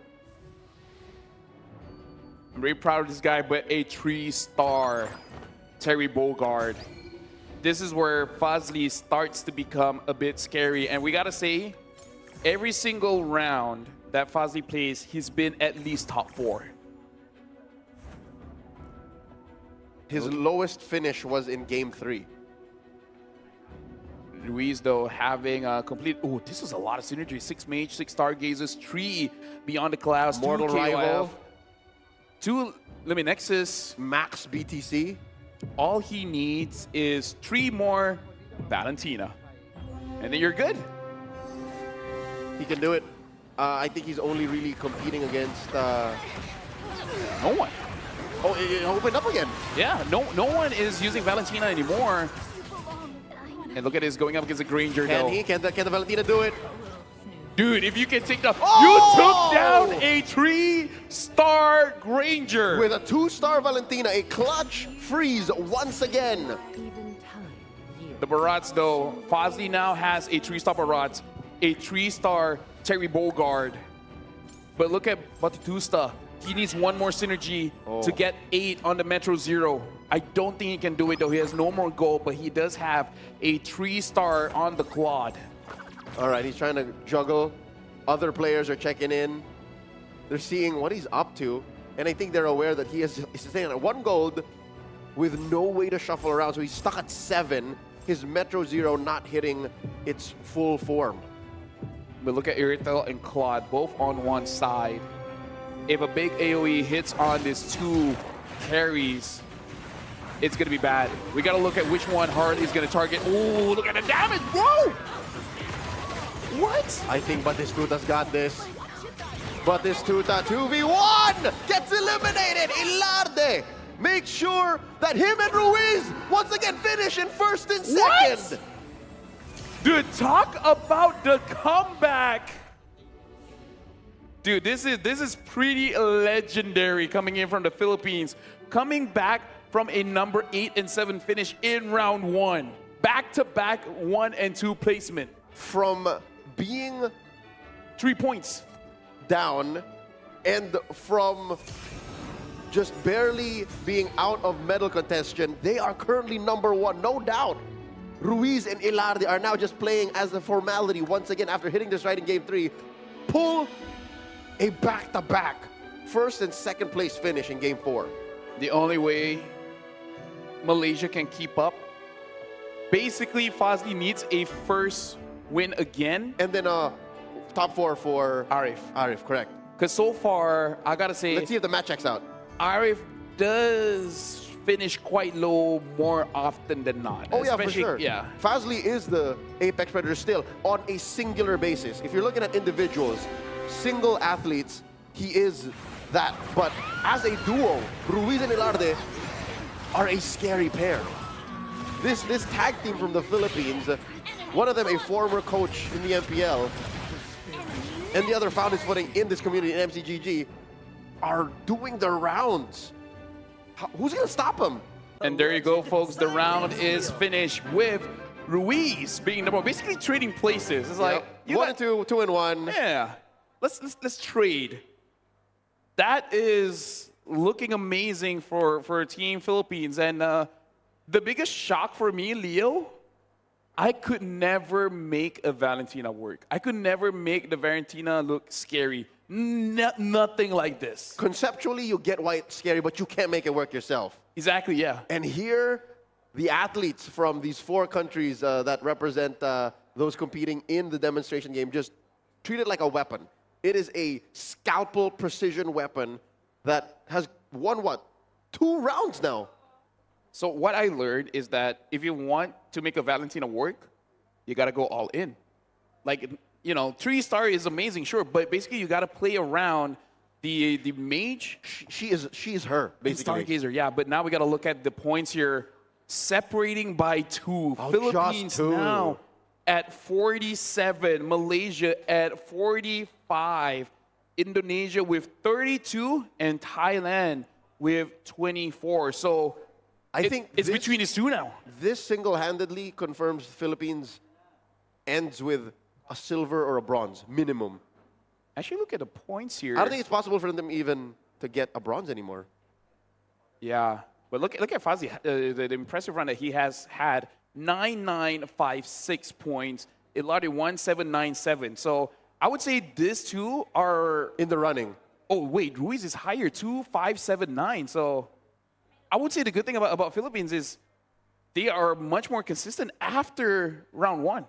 Yeah, if you ask me, after Fazli, right? Fazli had a monster start. But if you ask me between Ilarde and Ruiz, like who is the alpha between the both of them, I can't tell you because Ilarde is able to hold a better mid to late game.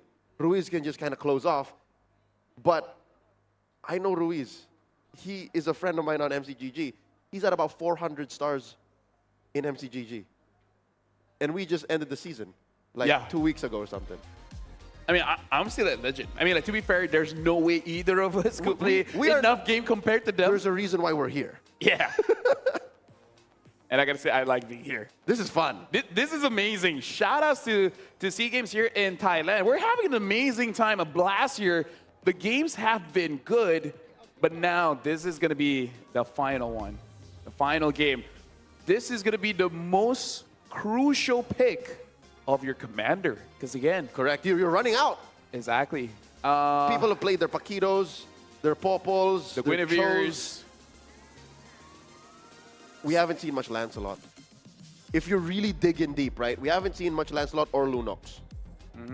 If you're looking at commanders that play hard economy. Yeah. That's what it comes down to. We might see a full Lancelot.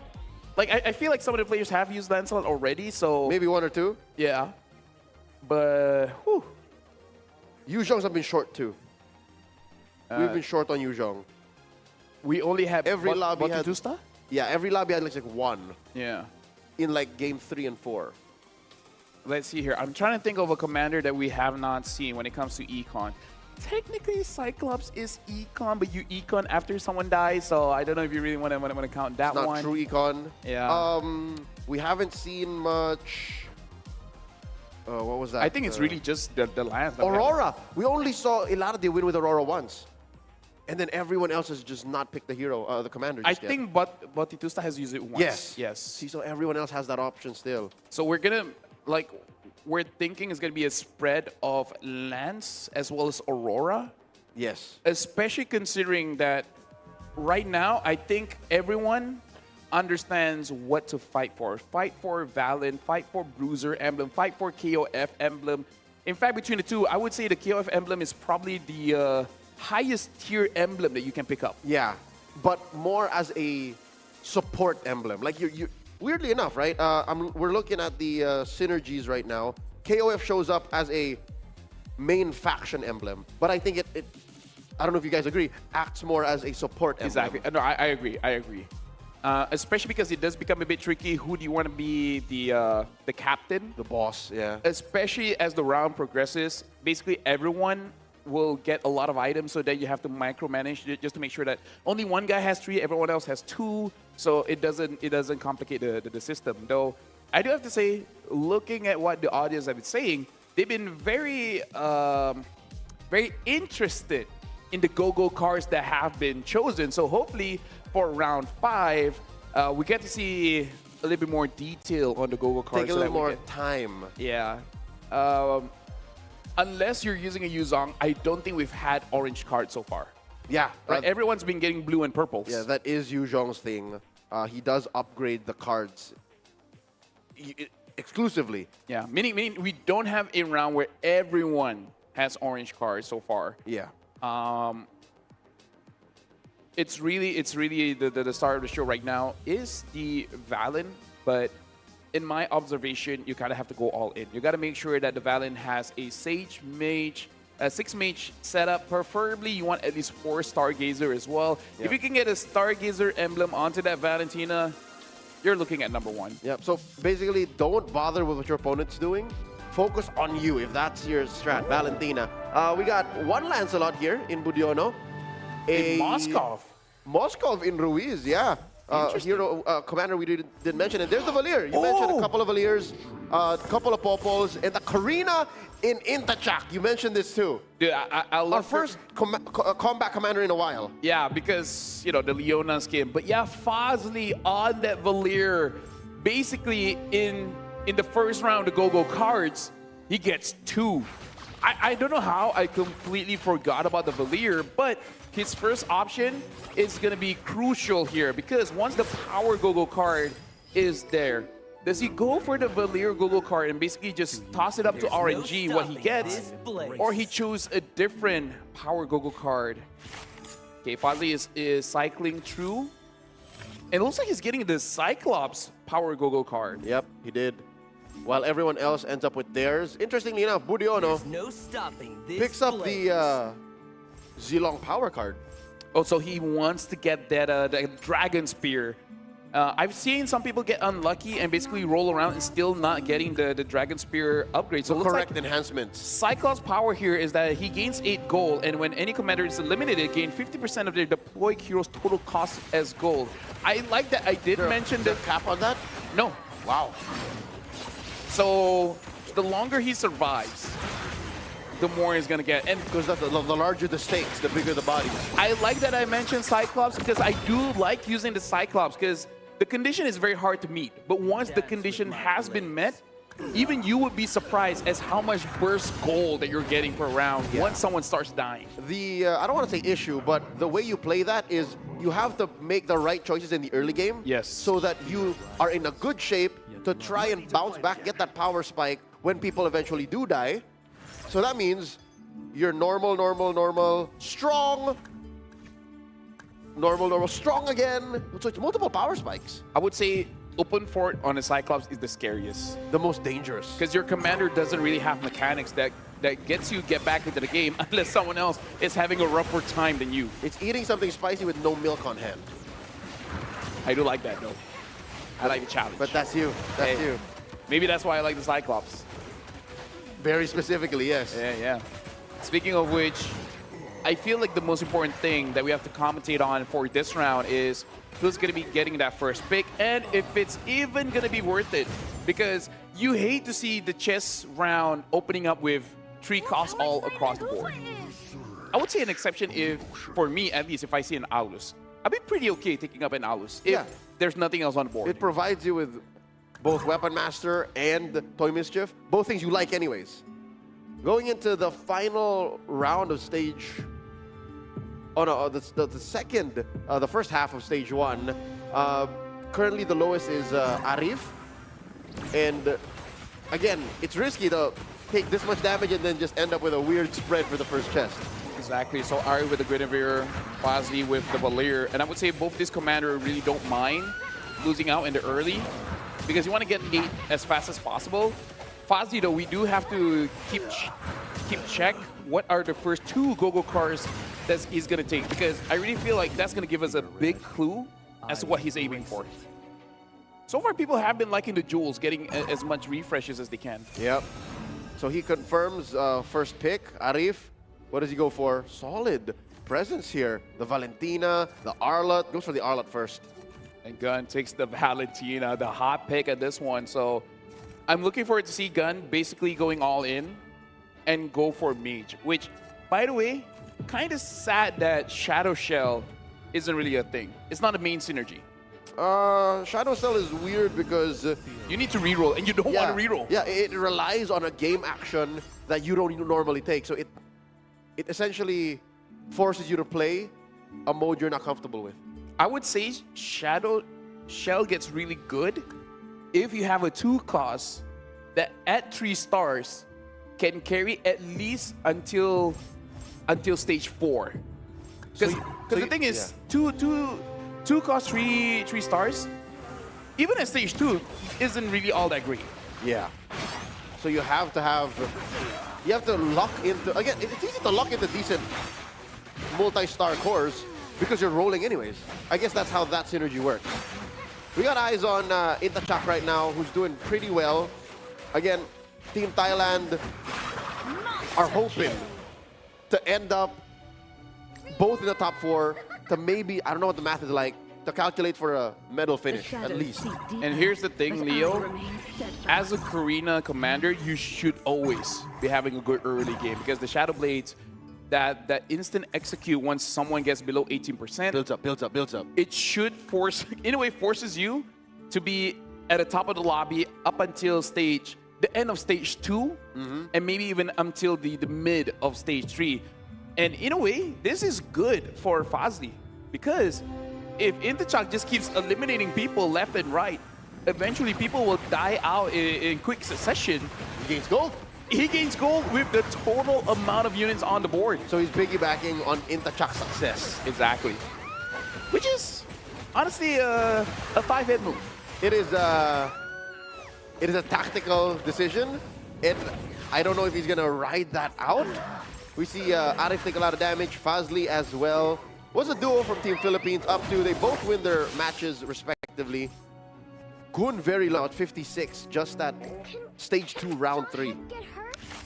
Arif and Gun, especially for Arif here, because there is a chance that Malaysia can still get gold, but Arif needs to make sure losing here, he can make up for it. At least top 4, the least is 5, or you just hope Philippines drop first, which is never a good mindset to have because your opponents will never do whatever you want to do. Yep. Right?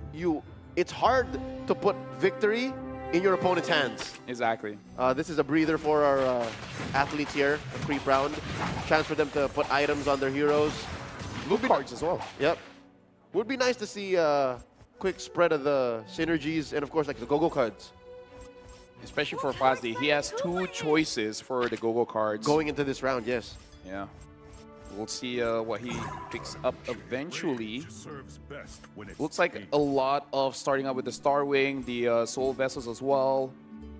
Looks like for Batistuta is getting 2 Minotaurs, so maybe he wants to change it up and go for a full Glory League. And the question, at least for us, Leo, is always, what's the 5 cost? Yeah. Well, we don't have visuals on that just yet. What comes out first? Oh, and what gets the star? Exactly. What gets the Glory League buff, yes. So now... It's Ruiz versus Batistuta. And Ruiz is looking pretty strong here, but Batistuta does have the damage, though. The blade armor is doing work this early on. The Obsidia and the Layla stand no chance. Batistuta keeps his streak alive, cutting Ruiz down a peg, down to 75. Oh, I just noticed he's using the Valir as well. So we gotta look at the cards here, because I see that Batistuta is going for the synergy tag, which I believe once you get 6, then a big burst of damage here. Yep. Let me just have a quick check here. Looks like he gets Pure's power, so gets 28% hybrid attack once he completes a 6 formation comp. Yep. So he's yet to do that. Is he? I don't think so. This is Batistuta, yes? Yeah, Batistuta, yes. Okay. Batistuta currently #1, huge streak. One of them's gonna take damage here. One of them's gonna lose it. Intachak versus Batistuta. Did Batistuta? Yeah, he did. He pivoted into playing at least one Soul Vessel. Yeah. The only question is, what is the other one? Because I can only see one display because that's the extra one that he took. Meaning that wasn't his first choice. That was his second choice. Yep. So, yeah. It's Uranus. It looks like it's gonna survive. The Uranus might win here. This is the strength of a Commander Arena, man. Again, stage 2, you can survive. At stage 3, that's where it gets a bit iffy. Yep, that's where you lose your utility. But right now, he's gonna ride that out. Intachak still at #1. His teammate in Goon all the way down on the other side of the lobby. Dead last, 35 health. Should be fine though. Is there a power spike we're waiting on for this Popolin Koopa commander? I would say right now. Because right here, it has to happen now. Because most of the lobby is at 8, which usually there's at least one forecast. That's where you really start to see the spike here. And looks like able to get the Belleric. Yes, so that's a 3 cost. So able to get a bit of gold. All right, Gun does see that hero pop up on his lower right corner. This Valentina is holding on for dear life. Gets popped up by the Saber. Blasted by the Leslie. I'd hate to say it. I think Budiono might have this. Yeah, the Valentina, 1 star, no items. Not gonna be it just yet. Looks like Gun wants to get a level 9. Getting 60 gold here, should be able to get it. Yes, there you go. But not hitting that 20 gold economy. Gun is gonna have first pick, followed by Ilarde. Or does he go for the Valentina? We did mention how the 1-star Valentina isn't it. Oh yeah, something of a much hotter priority, the capacity. Arif though does get the Shadowblade emblem. Fazli. He really likes that Valentina. And considering that he's been getting those wins, can't blame him. Yep, you understand. We get it. Yeah, we get it, we get it. We get it. So we know that there is a Valentina on Gun. I wonder where the other pieces are so that Fazli can build it up to full. 10 now is the capacity for Gun. So he should be able to hold on, or else Batistuta is going to get some money. No, was it Batistuta or Fazli who has the Cyclops? It was Fazli. Okay, so this should give a power spike to Fazli as well. Yeah, because I did not catch what Batistuta got for his power Gogo card. Yeah. Budiono going up against Arif here. Arif cannot lose any more HP. Looks like the carry is going to be the Claude. Gets targeted though. Budiono Saber jumps into the back, finds the Granger, takes it down. This is getting into a really tight situation. 1v3 now. Arif gets it. Yeah, Claude was able to clutch it out. And this is the good thing about a Claude, even at 1 star, in the early stages of stage 3, is strong enough. But look at that, Ilarde already having a 2-star Claude and Gun having 2-star Saber. So the Claude should not be feeling all that safe because Saber is on the prowl. Speaking of which, Batistuta with 4-star Wing, 2 Shadow Blades, 2 Face Swapper with 2 Toy Mischief. Still not showing what he really wants to go for. Even having 35 gold, not going to be spending it. Probably really want to get to level 9 and then start saving there. It's a non-committal lineup just yet with a solid amount of econ to pivot from. Batistuta going up against Ilarde. Ilarde maybe has his heart on his sleeve a little more. He gets run over here. Ilada's gonna take a lot of damage. For sure. But the two-step man might be able to solidify Indonesia's positioning. It's gonna be tough for them to catch up with 32 points. Malaysia at 45, Philippines at 47, but at least they can solidify a placement finish. So now we're looking at the go-go cards here. Ilada did take the glittering jewel, so going for more rolls, and looks like he's going for the other end of the synergy where he's building wide instead of tall. And is this Fazli? So Fazli did take the other econ card where you have 50% chance of getting 7 or 15 gold. Creep round incoming. Card. Oh, this is scary. Look at Fazli. Oh. The Stargazer emblem is on that Valentina. There's no So he's building up that monster again. One more Valentina in a 2-star Valentina, and now 6 Stargazer. So this is going to be the first power spike for Fazli. Yep. The second one is a 2-star, and the last one is going to be that 3-star. He's fine, basically. He has it fixed. He has it settled. Picks up that Vixana. Actively searching. Finds a 2-star Valentina. There it is. With 4 mages as well. This is a big power spike for Fazli.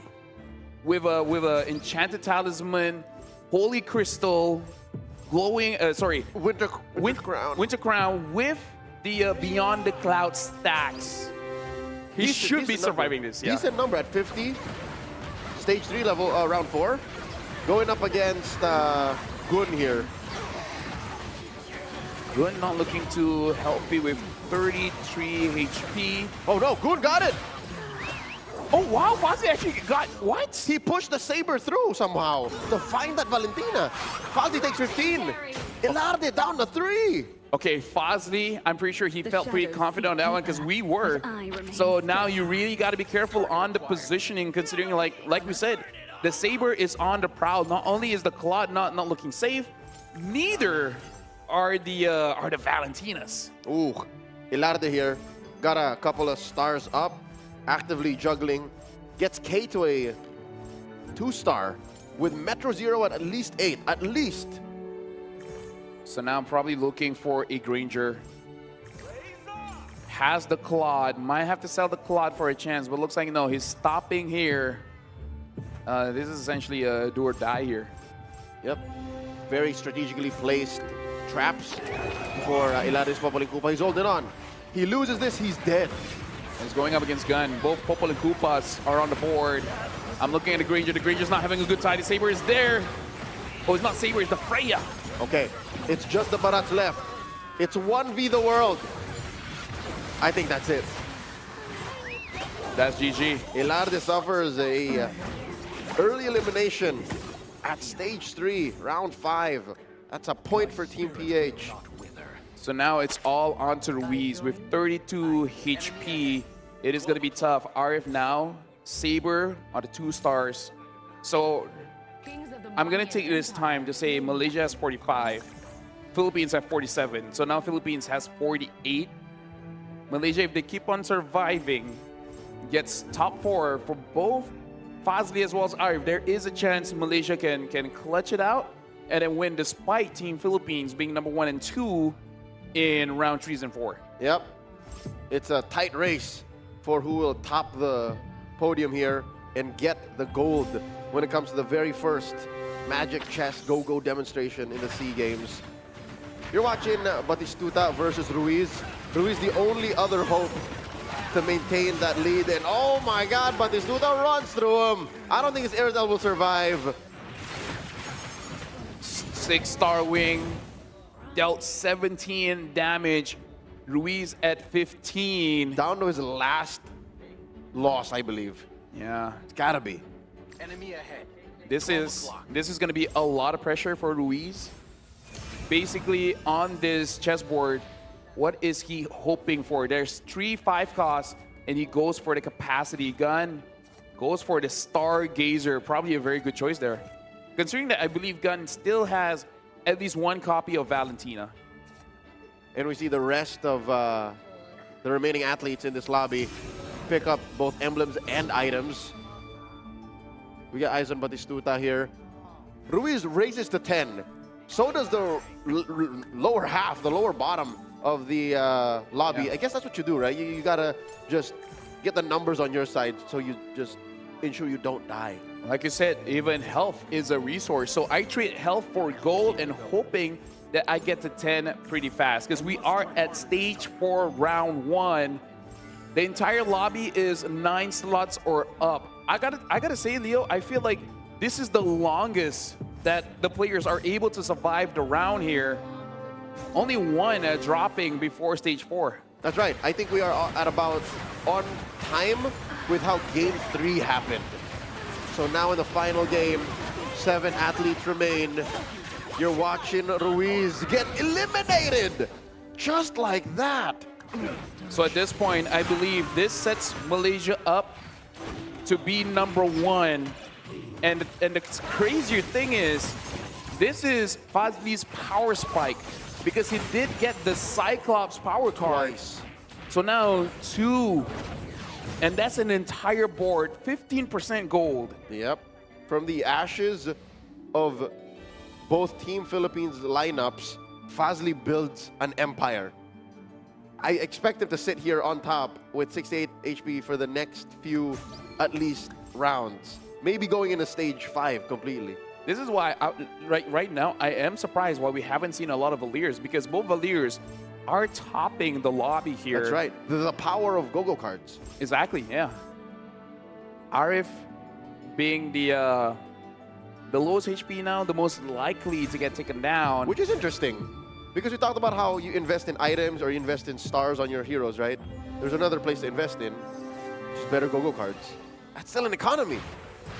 That's a huge economy, especially if you do get the purple cards. We're looking at, hold on, not Ruiz. This is Fazli, yeah. He's unstoppable, dude. Look, they try to get to his Valentina, but no one can touch him. He takes Itachak down to 20. And down goes Budiono, another elimination. Dude. At this point, we should ask Fazli, like, hey, Fazli, what's your favorite unit and why is it Valentina? How fast can you get Valentina? What's the earliest you got a 2-star, 3-star Valentina? Do you have her poster in your room or something? No comment. I think I'll say no comment on that one. All right, one more creep round before we get to the later half of stage 4.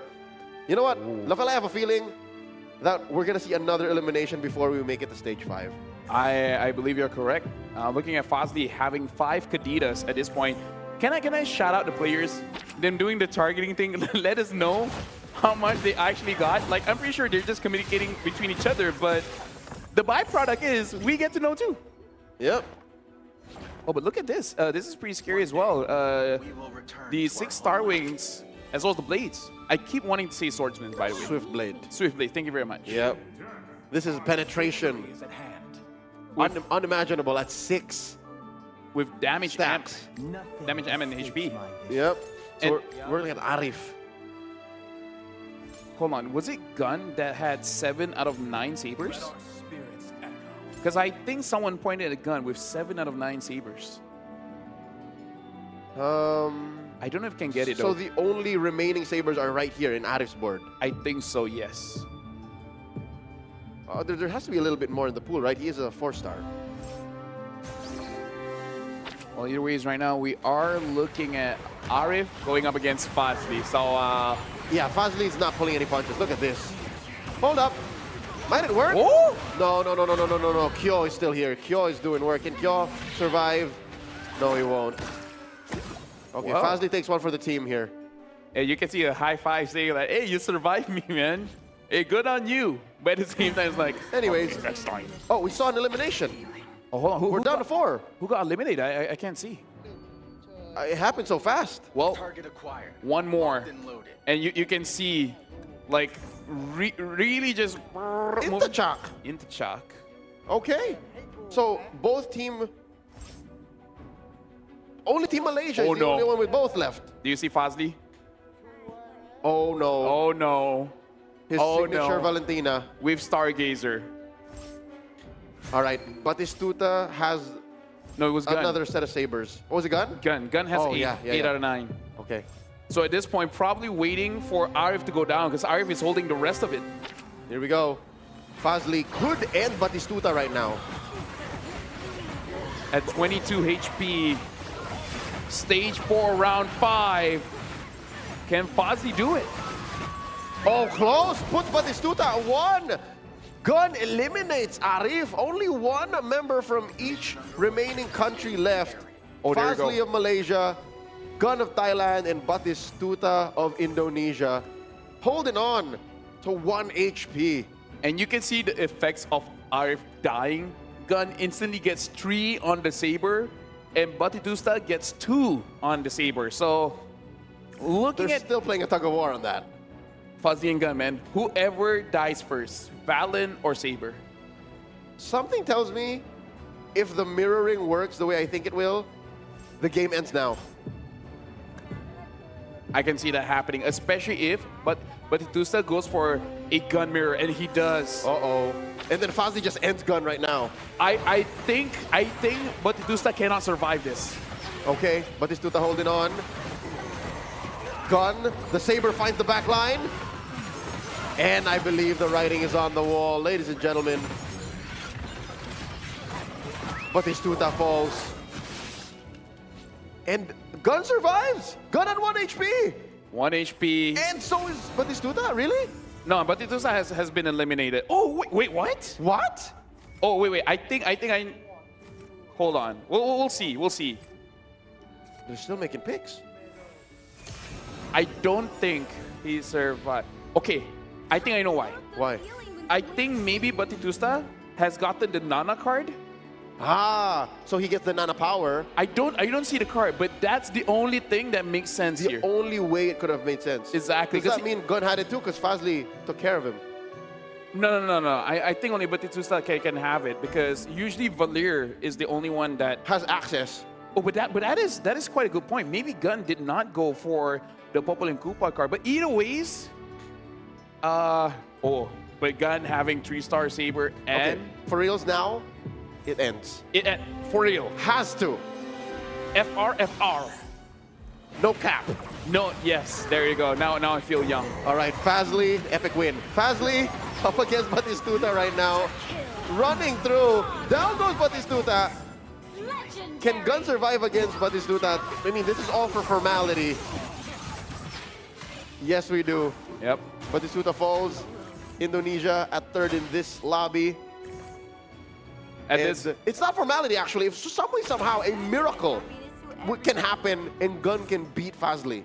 If Gun is able to beat Fazli, I wonder. I think with Batistuta getting 3rd there, it's going to be difficult for Thailand to get above Indonesia. It's not impossible, but very difficult because I'm not doing the calculations in my head yet. It's difficult. You have to consider so many things. Exactly, yeah.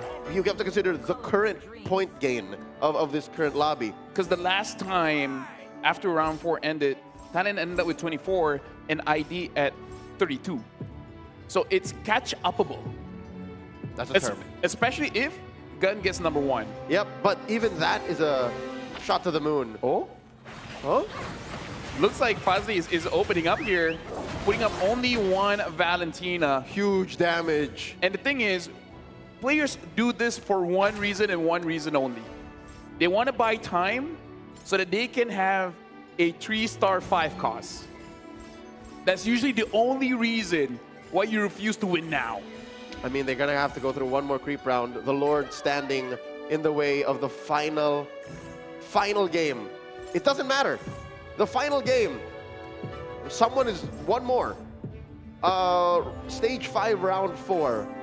Fazli or Gun is going to fall. I think Fazli wants to get a 3-star kill. And win from there. And I'm not seeing any kill on the board of Gun, so it's all in the pool. Do you fear red? Let's see. He has 25 gold to play with. There's one. It's not going to happen. It's not going to happen. He Not gets enough. the Edith instead. At this point, he's like, you know what? It was cheeky. It was a good try, but maybe try to end it out with just a 2-star Edith. Yep. Again, this is the difference between 2 points. But as it is between Malaysia and Thailand, Malaysia can afford to play this way. Fazli specifically, who has been a monster throughout the entire demonstration match. If he wins this, 3 out of 5 games, He won. he won. And not top 4, won. Won. Number 1. A true apex predator. So I guess KB's information was correct. Gotta look at Malaysia, man. The players are pretty strong here. The final game. This bet. Oh, hold on. Nope, Fazli wins. All right. It's that carry Edith that found its way to the back line. Fazli wins. Another first place finish. 3 times he puts up the fingers. Ilarde comes over to congratulate Team Malaysia with Team Thailand in 2nd place. Strong finish for our hosts. Yeah, look at this. Malaysia can be proud of the representatives because, yeah, like Fazli, he's been training, basically training publicly, live streaming it. He's a true ambassador of the game. This is looking up, and now the sportsmanship between all 8 players on stage, greeting each other, smiles all around. As for us, Leo, I feel like they're feeling the same thing, which is they had a lot of fun. It's good promise for what's to come. I think Magic Chess Go-Go has a great future, both as a competitive sport like this and as just a game that we all play every day. Considering that both Mobile Legends and chess is huge in the sports scene, hey, I don't see why not. And as a caster here, definitely had fun watching all the players having a good old time. Almost like they forgot that this is a big competition. They're like, hey, you know what? I love this game, but now to solidify it, looking at the points, Malaysia ends it at 59 points, 50 for the Philippines, 41 for Indonesia, and 35 for Thailand. A good spread all around. Tight margins, even between gold and silver, 9 points. Another 9 between silver and bronze, and Thailand just 6 points away. Even if Gun did win, that would still put them short of the finish. That's just an additional 2 points. Regardless, it's a great showing from all 4 teams, all 4 countries, 8 athletes for Magic Chess Go-Go. What an opening for this week of esports competition. Yeah, shout outs to Fazli as well, the MVP, but those were the games. We will be having the ceremony after this, but for now, we are going for a break to set all things up. So, Leo, thank you again for casting this with me. It has been amazing. We're going to go for a break, but after this, we will see the award ceremony for MCGG.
กลับมาแล้วค่ะทุกท่านเรียกได้ว่า เมื่อสักครู่นี้เพิ่งจบกันไปเองค่ะพี่โบจิคะ โอ้โห สำหรับการแข่งขันที่โอ้โหเฉือนกันแบบนิดเดียวจริงๆค่ะ เรียกว่าต้องใช้กลยุทธ์กันมาเต็มๆกันเลยทีเดียวนะครับ กับเกม Magic Chess Go Go นั่นเองครับ ขออีกทีหนึงได้ไหม Magic Chess ต้องจริงเหรอ 1 2 3 Magic Chess Go Go ของเราเองนะครับ พอแล้ว มาแต่สำหรับวันนี้เนี่ยก็อย่างที่บอกกันไปนี่คือการแข่งขันในรูปแบบของ Demonstration Match นั่นเองนะครับ โอ้โห แต่ถึงจะเป็นเพียงแค่เดโมนี่แต่ว่าบอกเลยว่าแต่ละคนนี่คือเขางัดของจริงมาใช้งานกันหมดเลย เรียกได้ว่าเป็นเวทีเปิดสนามนะคะ e-sport ของซีเกมในครั้งนี้ที่ ครับ เซตมาตรฐานสูงมากกดดันเกมอื่นๆ หลังจากนี้เลยว่า เฮ้ย จะสนุกได้เท่าเปล่า ใช่แล้วนะครับผม แต่อย่างไรก็ตามตอนนี้เราก็จะก้าวเข้าสู่พิธีการมอบประกาศนียบัตรกันแล้วนั่นเองนะครับ ดังนั้นเนี่ยผมว่าเพื่อเป็นการไม่เสียเวลา ค่ะ เดี๋ยวเราไปพบกับนักกีฬาทั้ง 4 ประเทศกันอีกครั้งหนึ่งเลยดีกว่า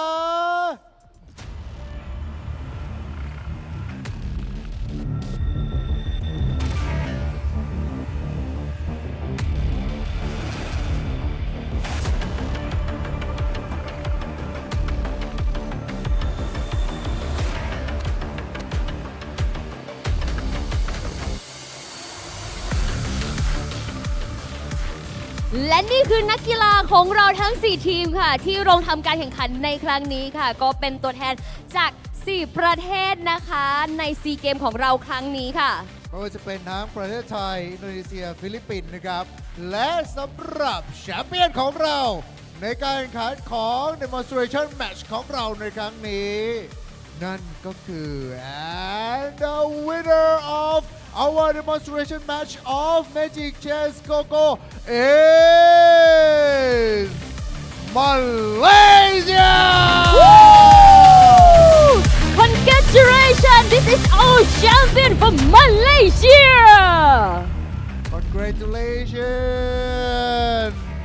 โอเคนะครับ แล้วก็ในลำดับถัดไปเดี๋ยวเราจะทำการประกาศมอบประกาศนียบัตรกันนะครับ เพราะฉะนั้นค่ะดิฉันขออนุญาตเรียนเชิญค่ะ คุณพานุพงษ์องคุณารักษ์เลขาธิการสมาคมกีฬา e-sport แห่งประเทศไทย ขึ้นบนเวทีเพื่อมอบรางวัลค่ะ ขอกราบเรียนเชิญนะครับพี่อมรของพวกเรานั่นเองครับ และในลำดับนี้นะคะพี่อมรของเราค่ะก็จะทำการนะคะมอบประกาศนียบัตรค่ะให้กับนักกีฬาทั้ง 4 ทีม เรียกได้ว่านักกีฬาทั้ง 4 ทีมของเรานะคะ ก็ทำผลงานได้ดียอดเยี่ยมมากๆ ทุกทีมเนี่ยคือทำให้เห็นเลยค่ะว่าพวกเขาทั้งทุ่มเทมีความอดทน แล้วก็มีวินัยในการฝึกซ้อมการเล่นเกมแบบสูงมากๆจริงๆค่ะ ใช่ครับจนกระทั่งสามารถที่จะทำให้เกิดในครั้งนี้ขึ้นมาได้ ถึงแม้ว่าวันนี้เนี่ยจะเป็น demonstration match ก็ตาม แต่เชื่อว่าด้วยศักยภาพของ Magic Chess Go Go เอง ค่ะ นี่ก็สามารถที่จะก้าวเข้าสู่การแข่งขันหลักได้ แล้วก็มารอดูกันว่าในอนาคต Magic Chess Go Go จะสามารถที่จะสร้าง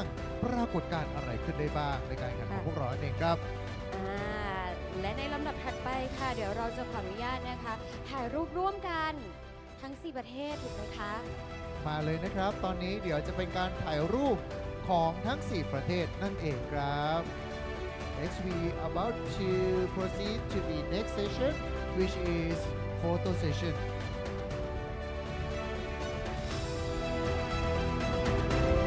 เปิดสนามมายังสนุกขนาดนี้ค่ะ เรียกได้ว่าเกมต่อๆไปวันถัดๆไปนี่ต้องสนุกมากยิ่งขึ้นไปเรื่อยๆแน่นอนค่ะ แล้วยิ่งถัดๆไปเนี่ยก็เรียกได้ว่าประเทศไทยของเราเนี่ยทำการแข่งขันแล้วก็ลงชิงหลายเหรียญด้วย แล้วครับผมแล้วในลำดับถัดไปนะครับเพื่ออยากให้ทุกท่านนะครับโปรดยืนตรงเคารพกับธงชาติของทางมาเลเซียในฐานะของแชมเปี้ยนของเราในครั้งนี้ด้วยครับขอกลับเรียนเชิญครับ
ครับขอเสียงปรบมือดังๆอีกครั้งหนึ่งด้วยนะครับแล้วก็ขอบพระคุณมากเลยนะฮะยินดีด้วยกับผู้ชนะของเราทุกประเทศนะครับโดยเฉพาะแชมเปี้ยนของเราในครั้งนี้กับมาเลเซียนั่นเองครับ และในตอนนี้ค่ะก็ต้องบอกว่าการเดินทางของเรานะคะสำหรับ Magic Chess Go-Go ในครั้งนี้กับ Demonstration Match นะคะก็มาถึงหมดเวลาแล้ว ใช่แล้วนะครับผมก็ถือได้เลยนะครับว่าแมตช์ของเราในครั้งนี้นี่ถือได้เลยนะฮะว่างัดทุกอย่างมาใช้งานกันแล้วถือว่าเป็นการเปิดการแข่งขันของเราที่ดีมากกับ Demonstration Match ของ Magic Chess Go-Go เองแล้วก็หวังว่าเราจะได้เห็นเกม Magic Chess Go-Go เนี่ยได้บรรจุในการแข่งขันระดับนานาชาติกันในครั้งต่อๆไปเองนะครับแต่ยังไงก็ตามวันนี้ก็ต้องขอขอบคุณทุกท่านที่กำลังรับชมกันอยู่ด้วยนั่นเองนะฮะเราก็หวังว่าจะได้เจอกันใหม่โอกาสหน้าสำหรับวันนี้ครับผมนายโปจิครับ ยูกิเด็กยูค่ะต้องขอตัวลาไปก่อนแล้วเจอกันใหม่ในโอกาสหน้าสวัสดีค่ะ สวัสดีครับ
chasing the right flight from my own life. Now 1% could change the lane of straight through every fall I dared to climb. I'm flying through the sky with hope that never dies. Been low, but now I